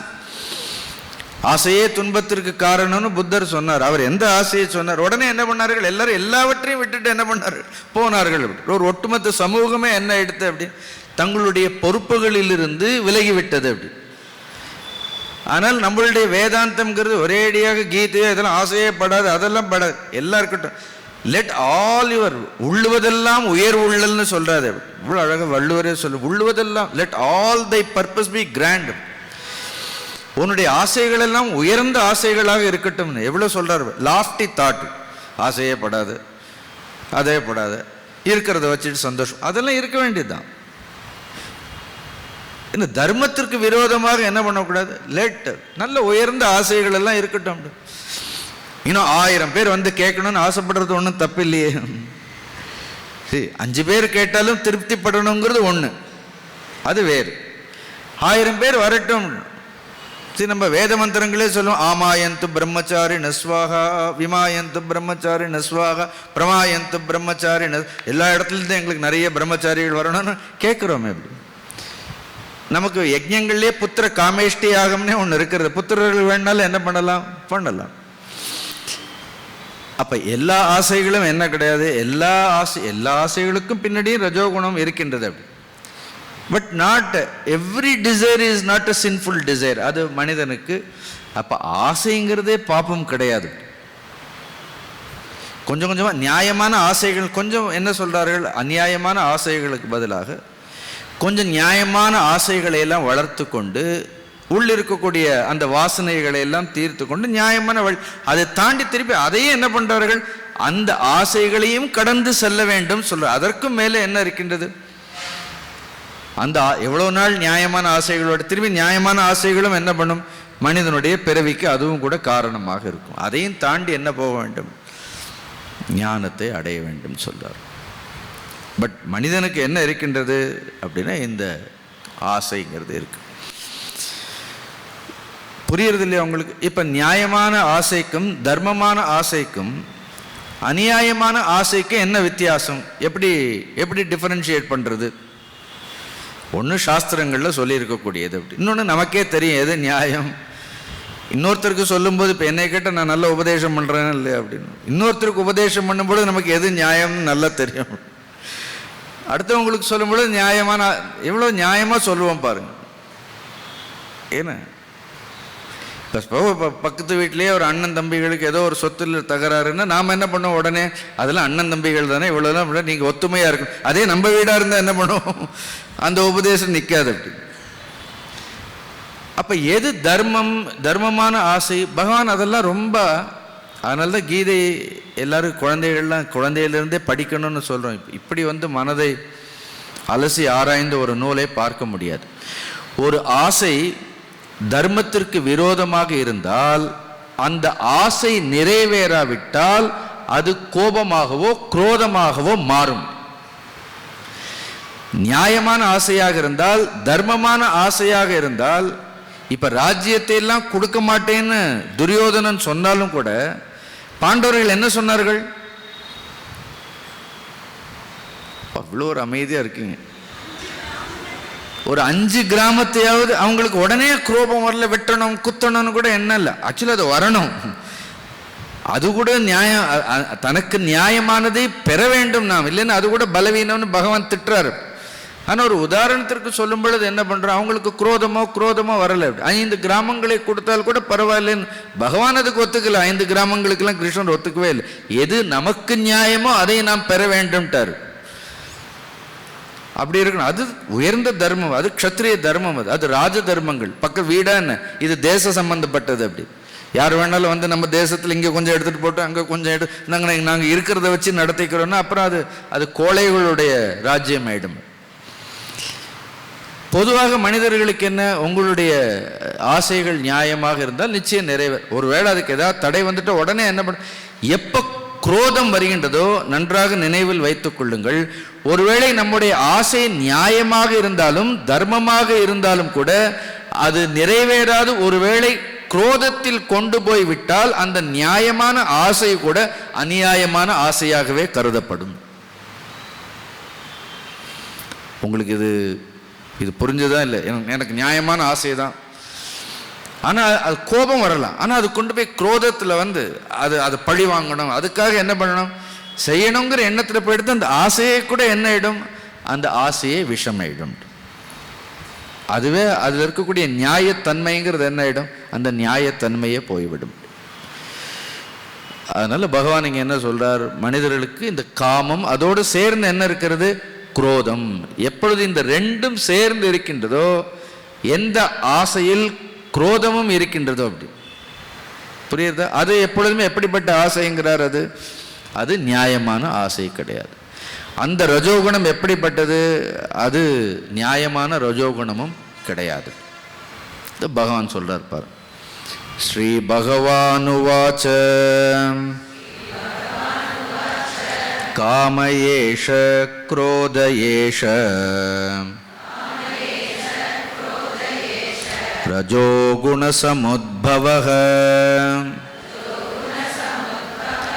மகாஷனோ மகாபாப்மா வித்யேன மிக வைரிணம். ஸ்ரீ பகவான் வாச். அர்ஜுனன், நீ கேட்டே மனிதர்களை பாபம் செய்வதற்கு எது தூண்டுகின்றது? பாபம்னு அறியாமைன்னு சொல்ற. அறியாமையில் எது தூண்டுகின்றது? ஏஷ காமக. ஒரே வார்த்தையில் சொல்லிட்டார். நீ அனிச்சன்னு சொல்ற, அனிச்சன் இல்லை. அப்படி இப்போ ஒரு விஷயத்தை பார்த்தா ஆசை வருது அப்படின்னு தெரிஞ்சா அப்போ என்ன பண்ணக்கூடாது, நம்ம அதை பார்க்கக்கூடாது. அப்படின்னு பார்த்தா ஆசை வருதுன்னு சொல்லிட்டே திருப்பி என்ன பண்ணுவோம் அப்படின்னா அதை நம்ம பார்க்குறோம். இதை பற்றி பேசுனா என்ன ஆகுது அப்படின்னா வீணாக மனம் குழப்பமாக இருக்கும். அதை பற்றி என்ன பண்ணக்கூடாது, பேசக்கூடாது. ஒரு விஷயத்தை பார்க்கிறதோ கேட்கறதோ தொடுறதோ இதில் எல்லாம் என்ன, இதனால் நம்முடைய மனம் பலவீனப்படுகின்றதுன்னா நம்ம என்ன பண்ணக்கூடாது, நம்ம அதை செய்யக்கூடாது. ஆனால் உள்ள என்ன இருக்கிறது, சரிது, ஆனால் செய்ய வேண்டும்ங்கிற அந்த ஆர்வம் இருக்கிறது. அது மறைமுகமாக இருக்கின்றதுன்னு கிருஷ்ணர் சொல்றார். அதனால தான் அனிச்சன் நபின்னு பகவான் ஆமாம் அனிச்சன். சரி, அங்கே சொல்லும் பொழுது கூட 6வது அத்தியாயத்தில் அபியாசம் வைராக்கியத்தை சொல்லும் பொழுது கூட மனதை கட்டுப்படுத்துறதுங்கிறது கஷ்டங்கிறதையாவது ஒத்துண்டார். மனோ துர்நிகிரகம் சலம். ஆனால் அபியாசத்தினால இங்கே அனிச்சன்னப்பின்னு அவர் ஒத்துக்கல. அப்படி இல்லை, அந்த இச்சைங்கிறது என்ன இல்லை, அது வெளிப்படையாக இல்லை. மறைமுகமாக என்ன பண்றோம், we entertain our desires secretly. ரகசியமாக நாம் நம்முடைய ஆசைகளை, அப்புறம் மனம் சலனமாக இருக்குன்னு சொல்றோம். இல்லை கெட்ட எண்ணங்கள் வர்றதுன்னு சொல்றோம். ஆராய்ந்து பார்க்கணும் ஏன் வர்றது அப்படின்னு. Somewhere we entertain our mind in that. அதில் போனால் என்ன ஆகும், வரும். காரணம் இல்லாமல் இந்த உலகத்தில் எதுவுமே காரணம் இல்லாமல் என்ன ஆகாது. ரொம்ப சொன்னால் என்ன சொல்லிடுவோம், நாம் சொல்லும் பொழுது இப்போ இல்லைன்னா எப்பொழுதோ இந்த ஜென்மத்தில் அந்த ஆசைகள் எல்லாம் இல்லாமல் இருந்திருக்கலாம், சில நேரம் இருக்கிறது அப்படி. இந்த ஜென்மத்தில் பார்த்தோன்னா நமக்கு அந்த மாதிரியான இதெல்லாம், பட் எதுவுமே இல்லை, நல்லபடியாக இருந்தாலும் கூட உள்ளிருந்து அப்போ என்ன ஆகுது, எங்கேயோ சம் அதர் டைம் வேறொரு ஜென்மமாக கூட இருக்கலாம், வேறொரு நிலையில் கூட இருக்கலாம். அது உள்ள என்ன இருக்கும், அது உள்ள ஆழமாக பதிந்து அது முழுவதுமாக வெளிப்படையிலேன்னா என்ன ஆகாது, அது போகாது. அது வெளிப்படத்தான் என்ன ஆகும், அது உள்ளேயே அதான் மனதில் அது ஆழமாக போய் ஆழ் மனம்னு சொல்கிறோம், சித்தத்தில் போய் என்ன இருக்கும், சில நேரம் பதிந்திருக்கும். இந்த ஜென்மத்தில் நமக்கு உண்மையிலே அந்த மாதிரியான கெட்ட எண்ணங்களோ அதெல்லாம் ஒன்றுமே, நம்மளுடைய வாழ்க்கை ரொம்ப தர்மமயமாக எல்லாம் இருக்கலாம், இருந்தாலும் கூட மனதில் ஒரு அமைதி இல்லாமல் திருப்பி ஏதோ காரணம். அப்போ ஜென்மாந்திர வாசனைகளும் என்ன இருக்கிறது. இப்போ வேணா நீ சொல்லலாம் அனிச்சன்னபின்னு சொல்லலாம், ஆனால் ஏற்கனவே என்ன இருக்கிறது, பூர்வத்தில் என்ன இருக்கிறது, அதற்கான இச்சை பூர்வத்தில் நடந்திருக்கிறது. புரியுறது இல்லையா உங்களுக்கு? அப்போ அனிச்சன்னு ஒன்றும் இல்லை, அது என்ன இப்போ நடக்கலை, இன்னைக்கு இல்லை, ஏற்கனவே என்ன இருக்கிறது, எங்கேயோ ஒரு தடவை மனம் அதை குறித்து ஆழமாக. அதனால்தான் எது இப்போ ஒரு விஷயம் பார்க்கிறோமே நல்ல கவனமாக கேளுங்கள், சித்தத்தை பற்றி நீங்கள் தெரிந்து கொள்ள வேண்டும். ஒரு விஷயம் பார்த்த உடனே, படைப்பில் ஒரு விஷயம் பார்த்த உடனே மனதில் பதியிற மாதிரியெல்லாம் பகவான் பண்ணலை. அப்போ என்ன ஆகும், அப்போ நாங்களாம் யாரையும் பார்க்கவே முடியாது, யாரோடையும் பழகவே முடியாது. ஒரு விஷயத்தை பார்க்கறதால உடனே பார்க்கிற விஷயங்கள் எல்லாம் சித்தத்தில் போய் ஒட்டிண்டு எடுத்துனா என்ன ஆகும், ஐயோ பாப்போம் பாப்போகம் பாப்ப கர்மோகம் உடனே என்ன சொல்லிகிட்டே இருக்க முடியுமா? ஒரு விஷயத்தை பார்க்கறதாலேயோ கேட்கறதாலேயோ தொடர்றதாலேயோ அனுபவிப்பதாலேயோ அது உடனடியாக என்ன பண்ணுறதுல அது சித்தத்தில் போய் வாசனையாக சம்ஸ்காரமாக மாறுவது கிடையாது. ஆனால் எந்த ஒன்றை விரும்பியே மீண்டும் மீண்டும் நாம் தொடர்ந்து செய்கின்றோமோ, ஒரே விஷயத்தை பார்த்துட்டே இருந்தோன்னா என்ன ஆகும், இடைவிடாது பார்த்துட்டே இருந்தோன்னா என்ன ஆகும் அப்படின்னா அது உள்ளே போய் ஒரு சம்ஸ்காரமாக மாறும். சும்மா பார்க்கறதுல என்ன ஆகாது, ஒன்றும் ஆகாது. ரொம்ப கவனமாக இருங்க, ஜாக்கிரதையாக இருங்க. நீங்கள் டெய்லி கீதை படிக்க ஆரம்பிச்சிங்கன்னா மாட்டிப்பீங்க. ஏன்னா கீதை படிக்கிறது என்ன ஆகிடும், உள்ள என்ன ஆகிடும், உங்களுக்கு ஒரு நாள் நல்ல சம்ஸ்காரம் இது சும்மா நீங்கள் ஒரு 5-6 நாள் கேட்டுட்டு அவ்வளோதான் போனால் என்ன ஆகிடும், இது மறந்துடும். இது சம்ஸ்காரமாக மாறாது.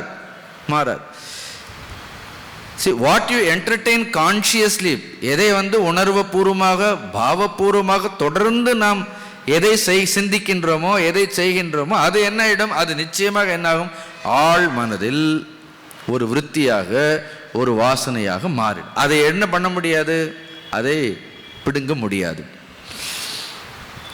ஒரு ஆணியை செவற்றில் ஓங்கி நல்ல அந்த சித்தம் எப்படி இருக்குன்னா நல்ல சாதாரண சவர் இல்லை, அது பகவான் உருவாக்குனதா இல்லையா, அது நல்ல கல் மாதிரி தான் இருக்கு. அதில் என்ன பண்ணுறோம், ஓங்கி ஒரு ஆணியை அடிச்சிட்டிங்கன்னா அப்புறம் திருப்பி என்ன பண்ண முடியாது, அதை சுலபமாக எடுக்க முடியாது. அப்படி அதுக்காக செவரே என்ன பண்ண வேண்டியதாக இருக்கும், உடைக்க வேண்டியதாக இருக்கும். அதனால தான் எந்த ஆசைகளை நாம் உள்ளே அனுமதிக்கின்றோங்கிற விஷயத்தில் நாம் என்ன இருக்க வேண்டும், ரொம்ப கவனமாக இருக்க வேண்டும். அர்ஜுனருக்கு பதில் சொல்லும் பொழுது இதெல்லாம் அனிச்சன்னப்பி இல்லை, அது ஒன்றும் அனிச்சன்னப்பி இல்லை, பலாதிவை இல்லை. அது எப்போவோ ஒரு தடவை என்ன ஆகிறது, ஏதோ ஒரு தடவை நாம் விரும்பியே தொடர்ந்து அந்த ஆசையை நாம் என்ன பண்ணியிருக்கிறோம், ஆழமாக உள்ளே நாம் என்ன பண்ணியிருக்கிறோம், விதைத்திருக்கின்றோம். ஏஷ காமக, எவ்வளோ சுலபமாக சொல்லிட்டார். இதுக்கு முன்னாடி இது இப்போ சொல்லலை, இது ஒன்றும் புதுசாக சொல்லலை. இது முன்னாடியே சொல்லும்போது தியாயத்தோ விஷயான் பும்சக சங்கக தேஷு உபஜாயத்தே, அப்புறம் என்ன சங்காத் சஞ்சாயத்தே காம. காமங்கிறது எதிலிருந்து வருகின்றது, சங்கத்திலிருந்து தொடர்ந்து அதை நினைத்து கொண்டே இருப்பதால் அதில் ஒரு தொடர்பு. சும்மா வராது, ஆசையெல்லாம் வராது. காமக. ரெண்டாவது என்ன சொல்றார், அது என்ன ஆகும், வாட் இஸ் குரோத, when the desire is obstructed. நம்மளுடைய ஆசைக்கு ஏதாவது ஒரு தடை வந்தால் என்ன ஆயிடும், உடனே அது எதுவாக மாறிடும் அப்படின்னா குரோதமாக மாறிடும். அவனுக்கு என்ன, துரியோதனனுக்கு இவங்களுடைய ராஜ்யத்தை எல்லாம் சேர்ந்து ஆளணும்னு ஒரு ஆசை. திருப்பி இவங்க வந்தவுடனே என்ன பண்றார்கள், அவனுடைய ஆசைக்கு என்ன வருது, ஒரு முட்டுக்கட்டை. இப்படி உடனே அவனுக்கு என்ன வருது, அது குரோதமாக மாறிவிடுகின்றது. குரோதமாக நான் இது 2வது அத்தியாயம் சொல்லும்பொழுது சொன்னேன், நீங்கள் மறந்துருப்பீங்கன்னு நான் நினைக்கல, ஞாபகம் இருக்கும். சில நேரத்தில் என்ன ஆகும், ஒரு ஆசை பூர்த்தி அடைந்தால் அது பேராசையாக மாறிடும். அது இன்னொரு பிரச்சனை. ஒரு ஆசை நிறைவேறாவிட்டால் என்ன ஆயிடும், அது ஒன்றா ஏமாற்றமாக மாறும், இல்லைன்னா கோபமாக மாறும். இதுதான் நியாயமில்லாத ஆசைக்கு. நியாயமான ஆசை அப்படி இருக்காது. நிறைவேறினால் பேராசை, நிறைவேறலைன்னா என்ன ஆயிடும், சும்மா இந்த லாட்ரி டிக்கெட்லாம் வாங்குவாங்க பாருங்க, ஏன்னா ஒரு தடவை விழுந்துருச்சுன்னா அவ்வளோதான், திருப்பி என்னாவும் வாங்கிட்டே இருப்பார்கள் அப்படின்னு. அது பேராசையாக மாறும். இல்லைன்னா எதுவாக மாறும், அது ஏமாற்றமாக குரோதமாக அது மாறும். காம ஏஷ குரோத ஏஷக முடிஞ்சு போச்ச. ரஜோகுண சமுத்பவக, இது ரெண்டு என்ன இருக்கிறது, ரஜோகுணத்திலிருந்து வந்தது. அதனால சாதாரணமான ஆசையோ கோபமோ பாவம் இல்லை. அப்படி அதுக்கு கோபமே படும், அது இல்லை. அதெல்லாம் நம்மளுடைய கட்டுப்பாட்டில் இருந்த சரிதான்.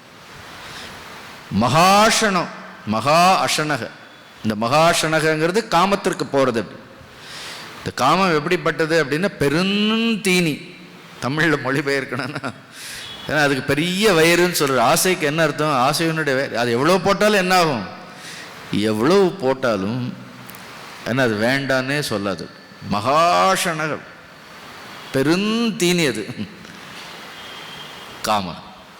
குரோதம் எப்படிப்பட்டது, மகா பாப்மா, அது பெரும் பாவத்தை உடையது. ஆசைக்கு பெருந்தீனி, கோபத்திற்கு என்ன இருக்கிறது, அது பெரும் பாவத்தை தூண்டக்கூடியது. அப்படி ஸோ அந்த 2 வார்த்தை காமக்ரோதத்திற்கு போகிறது. வித்தி அர்ஜுனா, நீ கேட்டையே இவ்வளோதான். ஏன்னா அனிச்சன்லாம் இல்லை, இந்த காமக்ரோதம் தான் மனிதனை பாபம் செய்வதற்கு. பாபம்னு என்ன அர்த்தம், அவனுடைய ஸ்வரூபத்திற்கு விரோதமாக போகிறதுக்கு, ஞானத்திற்கு விரோதம். வித்தி ஏனம், ஏனம்னா இந்த ரெண்டும்.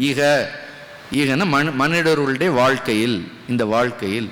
வைரினம், வைரினா என்ன அர்த்தம், நிரந்தர பகைன்னு சொல்றார். அப்ப இது பகைன்னு தெரிஞ்சே பையில வச்சிருக்கிறோமா இல்லையா அப்படின்னு.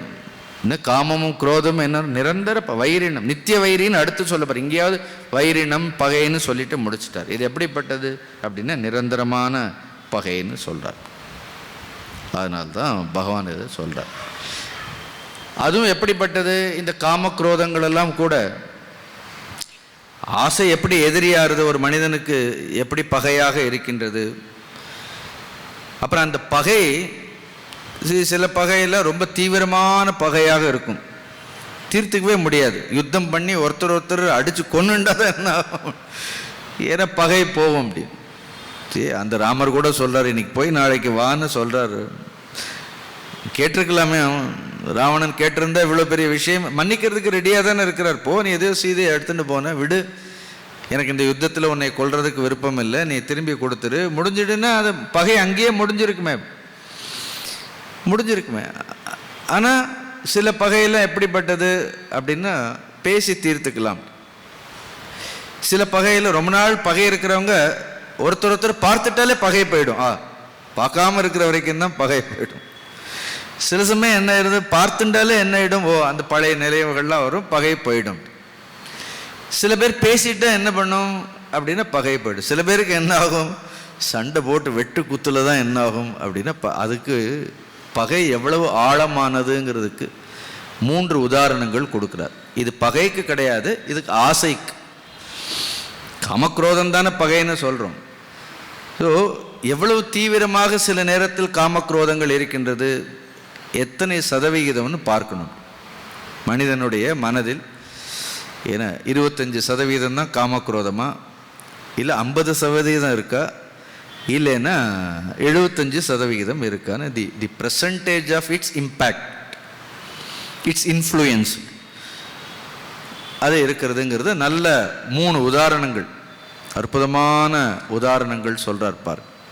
நல்ல உதாரணம் பார். தூமே நாவ்ரியதே வஹ்னிஹி யதா தர்ஷோ மலேன ச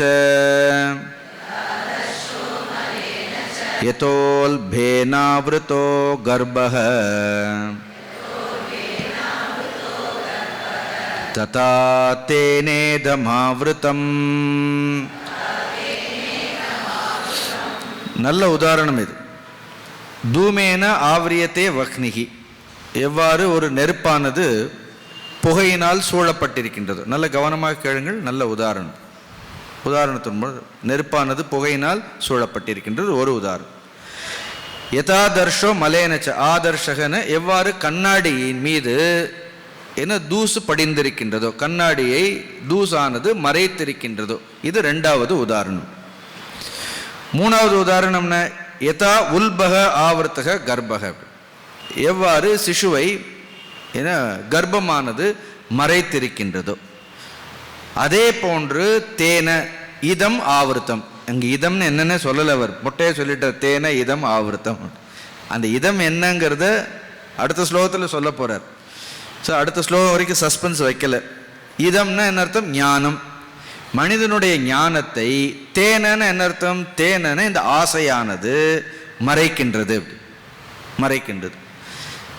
இந்த ஞானத்தை அது 25% மறைக்கிறதா, 50% மறைக்கிறதா, 75% மறைச்சிருக்கா, இல்லைன்னா ஃபுல்லாக மறைச்சிருக்கா, இல்லைன்னா முழுசாக மறைக்கலையா? முழுசாக மறைக்காதவர்கள் இருக்கிறார்கள். ஸோ கொஞ்சம் மறைச்சிருந்தா என்ன ஆகும்? நீங்கள் கொஞ்சம் முயற்சி செய்தால் போகிறோம். அதனால தான் சில பேருக்கு என்ன ஆகுது, ஏன்னா ரொம்ப சுலபமாக என்ன ஆகுது, ஒரு விட அடிபட்டாலே என்ன பண்ணுறார்கள், அதிலிருந்து மீண்டு வெளியில் வந்து விடுகின்றார்கள். திருப்பி பட்டவர்கள் பட்டுக்கொண்டே இருக்கிறார். அதுக்கு தான் இந்த 3 உதாரணம் சொல்கிறார். முதல் உதாரணம் என்ன? முதல் உதாரணம் தூமேன ஆவரியத்தே வக்னி, இந்த புகை இருக்கிறது, நெருப்பு இருக்கிறது. இப்போ லேசாக காத்தடிச்சாலே என்ன ஆகிடும்? புகை போயிடும். அப்படின்னு என்ன அர்த்தம்? அவர்களுக்கு பெருசாக காமக்ரோதங்கள் எல்லாம் இல்லை, லேசாக இன்னும் நெருப்பை சூழ்ந்து இருக்கக்கூடிய புகை மாதிரி இருக்கின்றது. இது ஒரு இந்த உதாரணத்தில் இன்னொரு விஷயமும் இருக்கின்றது. இப்போ அந்த நெருப்பை புகை சூழ்ந்திருந்தாலும் கூட நெருப்பு தன்னுடைய காரியத்தை செய்யறதா இல்லையா? புரியுறதா உங்களுக்கு? லேசாக காத்தடிச்சா புகை போயிடும். புகை இருந்தாலும் கூட நெருப்பு என்ன பண்ணும்? It effectively functions. அதே மாதிரி கொஞ்சம் காமங்கள் கர்மங்கள் எல்லாம் இருந்தாலும் தேவர்கள் எல்லாம் கூட பார்க்கிறோம். இருந்தாலும் கூட என்ன ஆகும்? அவர்கள் தங்களுடைய மார்க்கத்திலிருந்து விலகி போக மாட்டார்கள். அந்த காமத்தினால் கர்மத்தினால் தடுமாற மாட்டார்கள். ஒருவேளை ஒரு சின்ன தடுமாற்றம் வந்தாலும் என்ன ஆயிடும்? அவர்கள் அதை சரி செய்து கொண்டு தங்களுடைய அது காரியத்தை செய்யும். அக்னிக்கு புகை இருந்தாலும் அக்னி என்ன பண்ணும்? அதற்குடைய சுடக்கூடிய தன்மையை அது இழந்து விடவில்லை.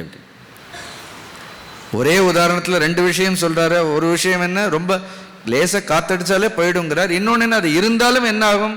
அதனுடைய பிரயோஜனம் என்பது இருக்கும்னு சொல்றார். அப்போ இவர்களுக்கு என்ன? கொஞ்சமாக எங்கேயோ கொஞ்சம் காமக்ரோதங்கள் லேசாக இருக்கு.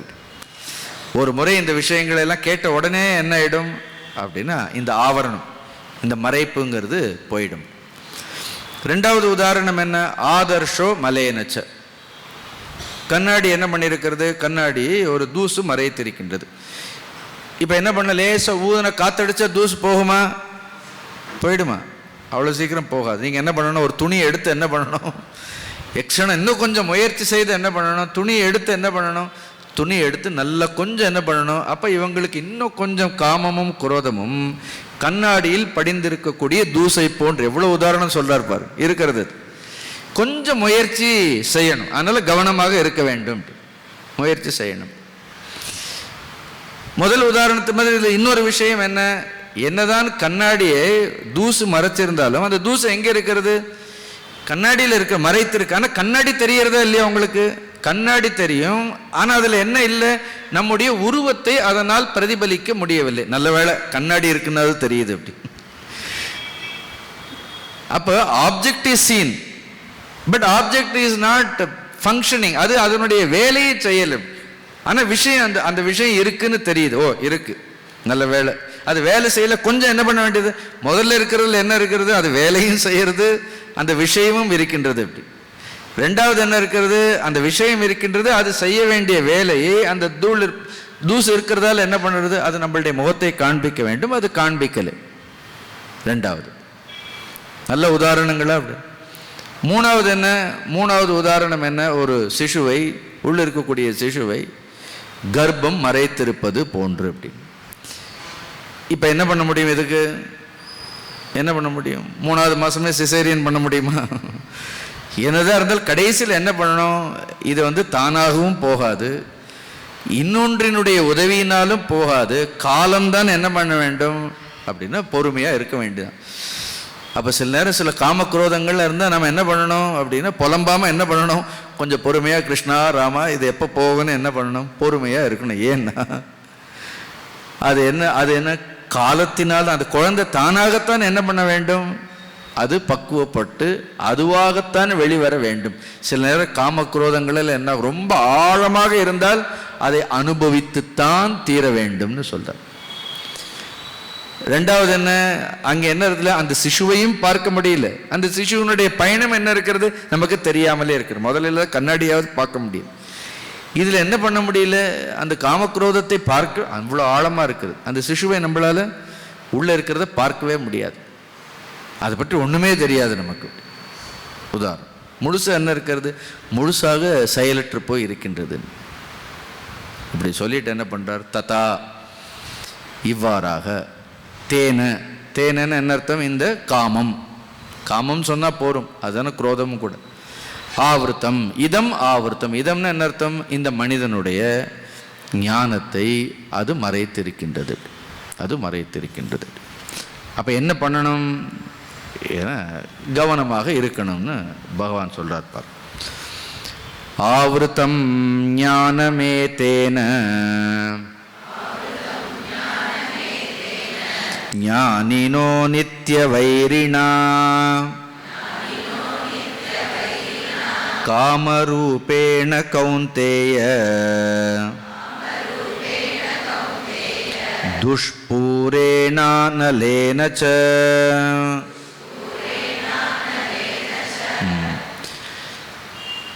ஆவர்த்தம் ஞானம் ஏதேன இந்த காமக்ரோதங்களினால் ஞானம் ஆவர்த்தம்.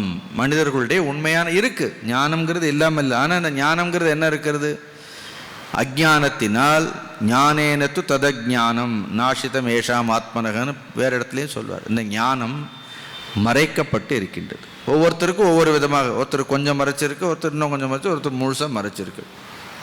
ஆவர்த்தம் ஞானமேதே. இந்த காமமும் குரோதமும் அது என்ன, ஞானினக இங்கே அஜ்ஞானிக்குன்னு சொல்லலை, ஞானிகளுக்கு. அப்படின்னு ஞானின்னா உணர்ந்தவர்களுக்கு இல்லை, ஞானிகள்னா இந்த ஞானத்தை உணர வேண்டும்னு ஆர்வமுடைய நல்ல சாதகர்களுக்கு, கற்றவர்களுக்கு. படிக்கிறோம், இதில் ஆர்வம் இருக்கிறது, ஆனால் அதை செயல்படுத்துறது கஷ்டம் இருக்குது. ஞானினக நித்திய வைரினா, ஞானிகளுக்கு இது என்ன இருக்குது, இந்த காமக்ரோதன் அதுக்கு தான் போராடுறார்கள். அவர்கள் காமக்ரோதத்திலிருந்து எப்படியாவது வெளியில் வர வேண்டும்னு என்ன பண்ணுறார்கள் அப்படின்னு நித்திய வைரினா. நித்திய வைரி நிரந்தர பகைவன். பகைவனால அவன் என்ன பண்ணணும், அந்த பகைவனை அழிக்க வேண்டும். நித்திய வைரினா. சங்கராச்சாரிய பகவான் அழகாக எழுதுவார், அத்தக அசோ ஞானினக நித்திய வைரி நத்து மூர்க்கசியன்.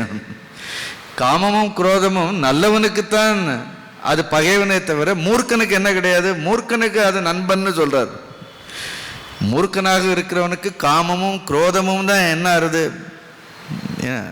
எப்படி துரியோதனனுக்கு கர்ணன் நண்பனாக இருந்தானோ அப்படி. ஒன்றும் ரெண்டு பேரும் பெரிய வித்தியாசம் இல்லை, ரெண்டும் ஒன்று தான், ஒரு பெரிய வித்தியாசமும் இல்லை. அதனால மூர்க்கனுக்கு காமமும் குரோதமும் அவன் அதை பகையாக பார்க்கறதே இல்லை. அப்படி அவனுக்கு அது இல்லைன்னா தான் கஷ்டமாயிடும். ஆனால் ஞானிகளுக்கு இந்த காமமும் குரோதமும் நித்திய வைரி. அப்படி நித்திய வைரி. அதனால காமரூபேண கௌந்தேய, என்ன அழகான ஏ கௌந்தேய, நீ பிறந்தது சாதாரண பெண்மணிக்கு பிறக்கல, நீ குந்திக்கு பிறந்திருக்கிற. காமம் இல்லாதவள் ஏன்னா குந்திக்கு பிறந்த கௌந்தேய காமரூபேண. அதனால இந்த காம ரூபத்தில் காமம் என்ன இருக்கு, அதுக்கு அனங்கன்னே பெயர். அதுக்கு ஏதாவது ரூபம் இருக்கிறதா அப்படின்னு, காமத்துக்கு ஒரு ரூபமும் கிடையாது. அது எப்படிப்பட்டது, துஷ்பூரேன அனலேன. துஷ்பூர அனலன்னு என்ன அர்த்தம், இஃப் யூ என்டர்டெயின், அதை நம்ம வளர்த்தோன்னா என்ன பண்ண, அதை திருப்பி என்ன பண்ண முடியாது, எதனாலும் அழிக்க முடியாது. நெருப்பு கொழுந்து விழுந்துருச்சுன்னா அதுக்கப்புறம் என்ன அழிக்க முடியாது. அதுதான் என்ன பண்ணும், அதை நாம் அழிப்பதற்கு முன்பாக அது என்ன பண்ணிடும், அது நம்மை அழித்து விடும். Before you put it off, it will consume you, you will get consumed by it. அது நம்மை விழுங்கிவிடும். அதனால தான் சொல்றார் துஷ்பூரேன அனலேன, அதை அணைக்கவே முடியாதுன்னு சொல்ற. இப்போ பகவான் சொல்கிறதால இதை நித்திய வைரி அப்படின்னு சொல்லிட்டார். அப்போ நித்திய வைரின்னு அந்த காமத்துக்கு பல ரூபங்கள் உண்டு. பகைவனுக்கு என்ன அர்த்தம்? பகைவன் சில நேரம் பார்த்தா ஒரே ரூபத்தில் வரமாட்டான். ஸோ இந்த ரூபத்தில் வந்தால் தெரிஞ்சிடும்னு ராவணன் எப்படி வந்தான்? ராவண ரூபத்தில் வரலை. சரி, அந்த காமம் எப்படிலாம் வந்தது பாருங்க. முதல்ல மான் ரூபத்தில் வந்தது. என்ன, மாரீச்சன் மான் ரூபத்தில் வந்தான். ராவணன் இன்னொரு ரூபத்தில் வருகின்றான். ஒவ்வொருத்தரும் இப்படி வெவ்வேறு ரூபங்களை. சரி, இந்த ரூபம்னா அது என்ன பண்ணுவோம்? அது நம்மளை ஏமாத்துறதுக்கு என்ன பண்ணும்? ரொம்ப நல்ல ரூபமாக எடுத்துட்டு அது வரும். வரும், எப்படி வேணாலும் வரும். அதனால ஏதோ ஒரு ரூபத்தில், அதனால கவனமாக, எந்த ரூபத்தில் வர்றதுன்னு தெரியாது. ஒன்று, பகைவன் எந்த ரூபத்தில் வருவான்னு தெரியாது. ரெண்டாவது, எந்த பக்கம் இருந்து வருவான்னு தெரியாது. அப்படி அது சொல்லிட்டு வராது. இன்னைக்கு ராத்திரி கரெக்டாக 11 மணிக்கு நான் வர்றேன்னு ஆசையெல்லாம் சொல்லிட்டு வராது. அது எப்போ வரும்? இன்னும் சொல்லட்டுமா, எந்த வயசில் வரும்னு கூட அதுக்கு வயசுல ஒன்றும் இல்லை. அப்படின்னு நாம் எந்த நினைக்கிற வயசான ஆசையே இருக்காதுன்னு ஒன்றும் இல்லை. சின்ன வயசில் அப்படி பார்த்தா பிரகலாதன் இவங்க ஒரு ஆசையும் இல்லாமல் இருந்தார்கள். அது எந்த பக்கம் இருந்தும் வரும் தெரியாது. ரெண்டாச்சா நித்திய வைரினா. மூணாவது என்னன்னா, அது எவ்வளவு பலம், அதனுடைய பலத்தை யாராலும் மதிப்பிடவே முடியாது.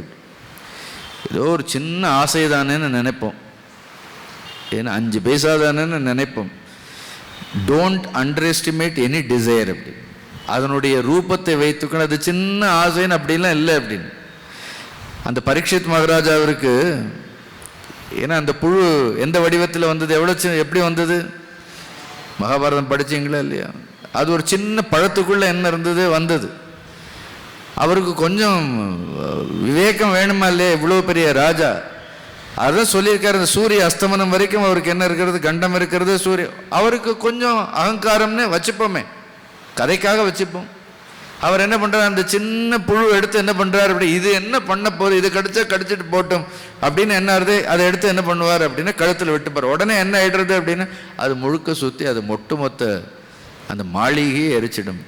அதனால ஆசை சின்ன ஆசை தானேன்னு என்ன பண்ண முடியாது. அது என்ன ஆயிடும்? உள்ள வந்த உடனே என்ன ஆயிடும்? சின்ன தீ தானேன்னு சொல்ல முடியுமா? ஒரு சின்ன ஸ்பார்க், ஒரு காட்டுக்குள்ள ஒரு சின்ன 2 மூங்கில் வருஷனால என்ன ஆயிடும்? காடே என்ன ஆயிடும்? பற்றி எரிந்து விடும். அதனால எவ்வளோ கவனமாக சொல்றார், துஷ்பூரேன்னு அனலேன்னு. அதனால அது எந்த ரூபத்தில் வரும் தெரியாது, எப்போ வரும்னு தெரியாது, எந்த பக்கத்திலிருந்து வரும்னு தெரியாது, எவ்வளவு ஆற்றல்களோடு அது வரும்னு தெரியாது. இது எதுவுமே என்ன பண்ணிடு? இது எதுவுமே கண்டுபிடிக்க முடியாது. இருந்தாலும் அந்த பகைவனுடைய இடங்களை தெரிந்து வைத்துக் கொள்ள வேண்டுமா இல்லையா? அர்ஜுனா, உனக்கு அது இருக்கக்கூடிய இடத்தை சொல்ல. இந்த 3 இடத்துல தான் அது ஒளிஞ்சிருக்குன்னு சொல்றாரு. நீ இங்க இருந்தா அது அங்க போயிடும், அது அங்க இருந்தா என்ன ஆகும்? திரும்பி திரும்பி என்ன ஆகும்? இந்த 3 இடங்களுக்குள் இதை தவிர என்ன கிடையாது? இது வராத ஒரு இடம் இருக்கு. உடனே நாம் அங்க போய் ஒளிஞ்சிக்கணும். இல்லைன்னா popularly these are all the 3 places. 3 இடங்களில் என்ன இருக்கிறது? அது தன்னுடைய விளையாட்டை அது செய்கின்றது. எங்கே சொல்றார் பார். முடிச்சிருவோமா? இன்னும் 2 ஸ்லோகம் தான் முடிச்சிருவோம். இந்திரியாணி மனோ புத்திஹி அஸ்யாதிஷ்டானமுச்யதே ஏதைர்விமோகயத்யேஷ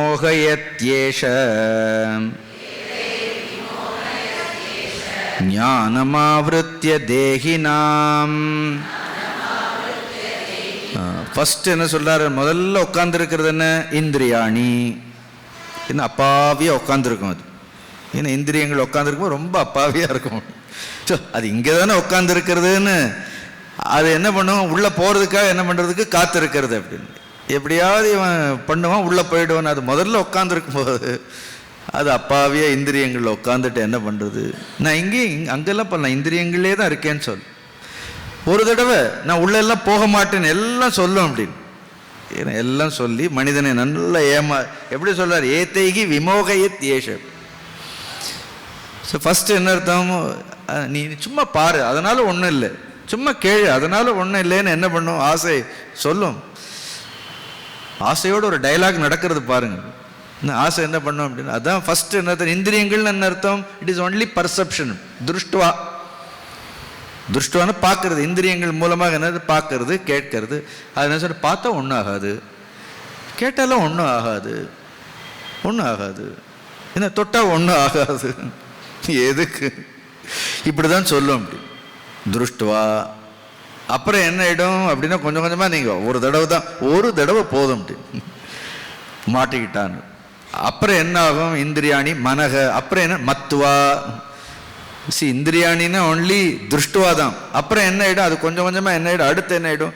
நேராக கொஞ்சம் இடம் விட்டால் அது எங்கே போய் உட்கார? அடுத்து இந்த குரங்கு பார்த்துருக்கீங்களா?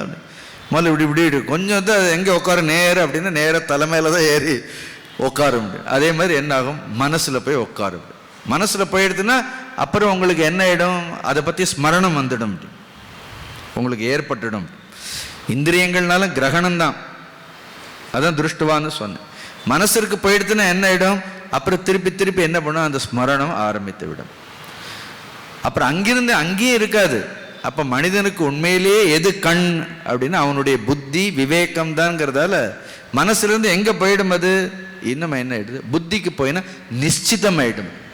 கிரகண, அடுத்து என்ன அர்த்தம்? ஸ்மரண, அடுத்து எங்கே ஆயிடும்? அது அதுவே பூரா மரணம் ஆயிடும். இல்லைன்னா சிந்தனம் ஆயிடும். அதே சிந்தனம் ஆயிடும். புத்தியில் உட்காந்து என்ன ஆகும்?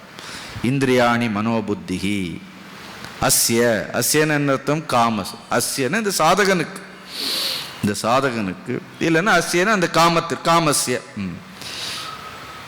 இந்த காமத்தில் அதிஷ்டானம் என்ன அர்த்தம்? அதுதான் அது இருக்கக்கூடிய இடம், அதனுடைய இருப்பிடம். இந்த 3 தான். அதனால தான் ஆத்மாவில் சொல்லலை. நல்ல வேளை அங்கே என்ன ஆகாது? காமமும் போகாது, குரோதமும் போகாது.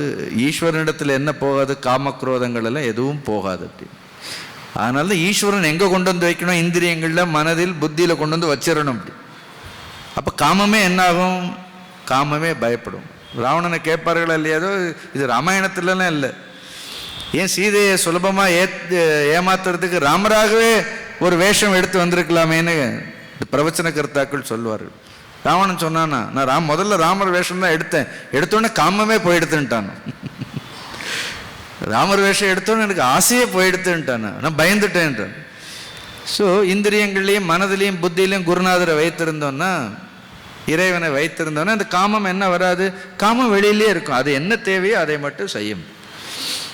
ஏதைகி விமோகயத்தி. இப்படி ஒவ்வொரு இடமாக, ஏன்னா இந்திரியங்கள் இருக்குன்னு நினைப்போம், அது பார்த்து மனசுக்குள்ளே போயிருக்கும். மனசுல நாம் இன்னும் நினச்சிட்டே இருப்போம். அது வெளியே, அது உள்ளே வந்து எவ்வளோ நேரமாக இருக்கும், நாம தான் நினச்சிட்டு இருப்போம் இன்னும் வெளியில் இருக்குன்னு. அது உள்ளே போய் அதனுடைய வேலையை அது ஆரம்பிச்சிருக்கும். ஒரு புண்ணு மாதிரி தான் பாருங்கள், கவனிக்காமல் விட்டோன்னா முதல்ல என்ன ஆகுது? அது வெளியில் வர்றது. அப்புறம் கொஞ்சம் கொஞ்சமாக என்ன ஆகிடும்? அது நாடி நரம்புக்குள்ளெல்லாம் என்ன ஆகிடும் அப்படின்னு, then the entire body is destroyed ஆகிடும். ஞானம் ஆவருத்திய தேகினாம் ஜீவனுடைய ஞானத்தை என்ன ஆகிடும்? அது முழுமையாக மறைத்து விடும். அப்போ என்ன பண்ணணும் அப்படின்னு சொல்றார். தஸ்மாத்வம் இந்திரியான் யாதோ நியம் தஸ்மாத்வம் இந்திரியான் யாதோ நியம்ய பரதர்ஷப பாப்மானம் பிரஜஹி ஏனம் ஞான விஞ்ஞான நாசனம். முதல்ல எதிரி எல்லைக்குள்ள நுழையிறதுக்கு முன்னாடி என்ன பண்ணிடணும்? என்ன நுழைஞ்சு உள்ளெல்லாம் விட்டுட்டா அப்புறம் கஷ்டம். நுழையிறதுக்கு முன்னாடியே, கோட்டைக்குள்ளே வர்றதுக்கு முன்னாடி கோட்டை வெளியிலே வாசல்லே என்ன பண்ணிடணும்? நுழைய விடாமல் தடுக்கணும். நுழைந்த பிறகு கஷ்டம். அதனால் தஸ்மாத்வம் இந்திரியாணி ஆதோ நியமிய பரதர்ஷப. அதனால் உன்னுடைய இந்திரியங்களில் நீ கவனமாக. இப்போ தெர் இஸ் அனதர் ஃபிலாசபி. இந்திரியங்களை கட்டுப்படுத்தவே கூடாது, இந்திரியங்களை அதனுடைய போக்கில் எல்லாம் விட்டுவிட வேண்டும். நீங்கள் இந்திரியங்களை கட்டுப்படுத்த முயன்றீர்கள், அது அதை காட்டில் என்ன, அது ஒரு ஸ்ப்ரிங் மாதிரி பவுன்ஸ் ஆகும். அதனால் எதையுமே கட்டுப்படுத்தக்கூடாதுன்னு ஒரு ஃபிலாசபி இருக்குது. கேள்விப்பட்டிருக்கீங்களா? இப்போல்லாம் எதையும் கட்டுப்படுத்தக்கூடாது, எதையும் கட்டுப்படுத்தக்கூடாது. உண்மைதான். பட் பகவான் இப்போ உடனே இந்திரியான் யாதோ நியமன், இந்திரியங்களை சும்மா கட்டுப்படுத்துன்னு கண்மூடிட்டு சொல்லலையே.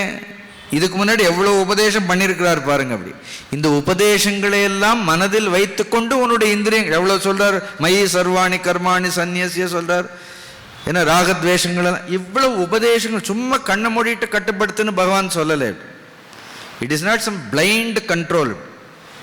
Equip yourself. நன்றாக we have to educate our mind. நம்மளுடைய மனதிற்கு புத்திக்கு நல்ல விஷயங்களை எல்லாம் கொடுத்து இந்திரியங்களை என்ன பண்ண வேண்டும், இந்திரியங்களை நல்ல பக்குவத்தோடு கட்டுப்படுத்த வேண்டும். சும்மா கட்டுப்படுத்தினா கட்டுப்படாது. அதனால இந்திரியாணி துவம் தஸ்மாத் துவம் இந்திரியாணியாதோ நியமிய பரதர்ஷப. அப்படி கட்டுப்படுத்தி பாப்மானம் பிரஜகி. அவன் க்ஷத்ரியனா இல்லையா, போர் வீரனா இல்லையா, அவனை ஜெயிக்கணும் அப்படின்னு சொன்னாதான் அவனுக்கு தெரியும்.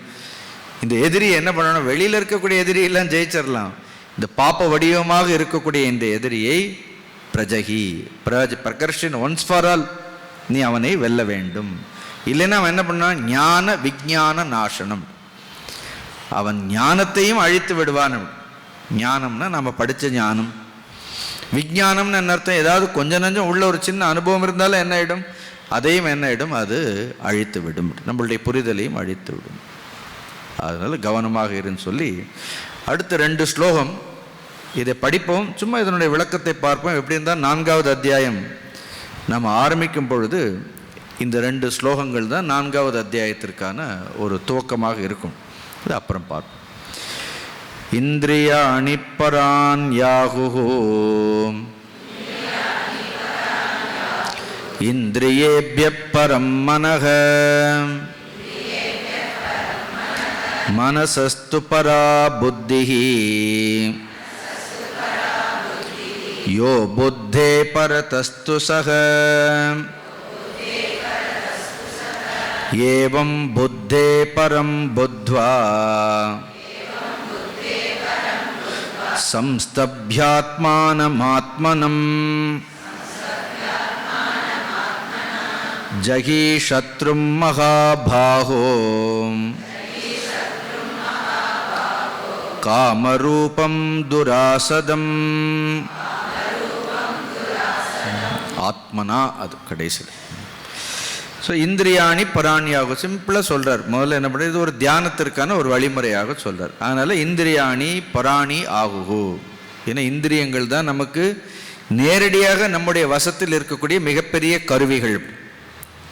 ஏன்னா இந்திரியங்கள் வெளியில் இருக்கக்கூடிய விஷயங்களை காட்டிலும் இந்திரியங்கள் உயர்ந்து. கொஞ்சம் கடோபநிஷத்தில் மாற்றி இருக்கும். இங்கே வெளியில் இருக்கக்கூடிய விஷயங்களை காட்டிலும் எது முக்கியம், இந்திரியங்கள் முக்கியமான. இந்திரியங்களை காட்டிலும் பரம் மனக, மனம் இன்னும் சூக்ஷ்மமானது. மனதை காட்டிலும் புத்தி ரொம்ப சூக்ஷ்மமானது. ஆனால் நீ எந்த இடத்துலையும் காமத்தை நுழைய விடக்கூடாது. யோ புத்தேகே பரத்தகத்து சக, புத்திக்கும் அப்பாற்பட்டது உள்ள இருக்கக்கூடிய இறைவன். ஆத்ம வஸ்துங்கிறது உள்ளே இருக்கின்றது. அதனால் இந்த காமக்ரோதங்கள் எல்லாம் போகணும்னா என்ன பண்ணணும், இந்த புத்திக்கும் அதிபதியாக இருக்கக்கூடிய ஏவம் புத்தேகே பரம்புத்வா, புத்திக்கும் அதிபதியாக இருக்கக்கூடிய அந்த ஈஸ்வரனை, இறைவனை, ஆன்ம தத்துவத்தை தியானம் பண்ணு. காமக்ரோதம் போகிறதுக்கு ஒரே வழி என்ன, நல்ல ஆத்ம சிந்தனம், ஆன்ம விசாரம், இல்லைன்னா உள்ள இருக்கக்கூடிய இறைவனை குறித்து தியானம் பண்ணிகிட்டே இருந்தால் என்ன ஆகும், காமக்ரோதங்கள் வராது. சம்ஸ்தப்ய ஆத்மானம் ஆத்மனா. சம்ஸ்தப்யன என்ன அர்த்தம், அங்கேயே நிலை நிறுத்தி. ஆத்மனா மனதால், உன்னுடைய முயற்சியினால் உன்னை நீ சரியான நிலையில் வைத்துக்கொள்ளும். சம்ஸ்தப்யன உன்னை உன்னுடைய கட்டுப்பாட்டிற்குள் வைத்துக்கொள்ளும். உதரேத் ஆத்மனாத்மானம்னு பின்னாடி சொல்வார்.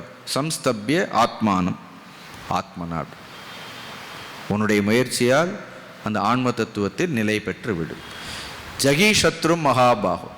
இப்போ உண்மையான சத்ரு யார், அஜ்ஞானம் தான், பாப்பம் தானே, அது அஜ்ஞானம் தானே. ஜகி சத்ரும். அதனால் இந்த அறியாமைங்கிற இந்த சத்ருவை ஜகி என்ற வென்று, காமரூபம் துராசதம் சத்ரும். ஏன்னா இதுவரைக்கும் வெல்ல முடியாத பகைவனாக துராசதம், வெல்லவே முடியாத இந்த ஆசையை, காமத்தை வென்று நீ எல்லாவற்றையும் வெல்வாயாக. ஆசையை வென்றால் என்ன பண்ணுறான், ஆசையை வென்றால் உலகத்தையே ஆளலாம். உலகத்தையே ஆளலாம். ஆசையை வென்றுட்டா என்ன பண்ணால் உலகத்தையே ஆளலாம். ஆசையை வென்றவர்களுக்கு இந்த உலகத்தில் எல்லாமே என்ன இருக்கிறது? எல்லாமே அடிமையாக இருக்கின்றது. ஆசைக்கு அடிமையாக இருப்பவனே எதனாலும் வெல்ல முடியாது. ஆகவே இந்த அறியாமையை வெல்வாயாகன்னு இந்த அழகான 3வது அத்தியாயத்தை நிறைவு செய்கின்றார். ஓம் தத்சதிதி. ஸ்ரீமத் பகவத்கீதாசு உபனிஷத்சு பிரம்ம வித்யாயாம் யோகசாஸ்திரே ஸ்ரீகிருஷ்ணார்ஜுன சம்வாதே கர்மயோகோ நாம த்ருதீயோऽध्यायः. ஓம் பூர்ணமத பூர்ணமிதம் பூர்ணாத் பூர்ணமுதச்யதே பூர்ணஸ்ய பூர்ணமாதாய பூர்ணமேவாவசிஷ்யதே. ஓம் சாந்தி சாந்தி சாந்தி. ஹரி ஓம். ஸ்ரீ குருப்யோ நமः. ஹரி ஓம்.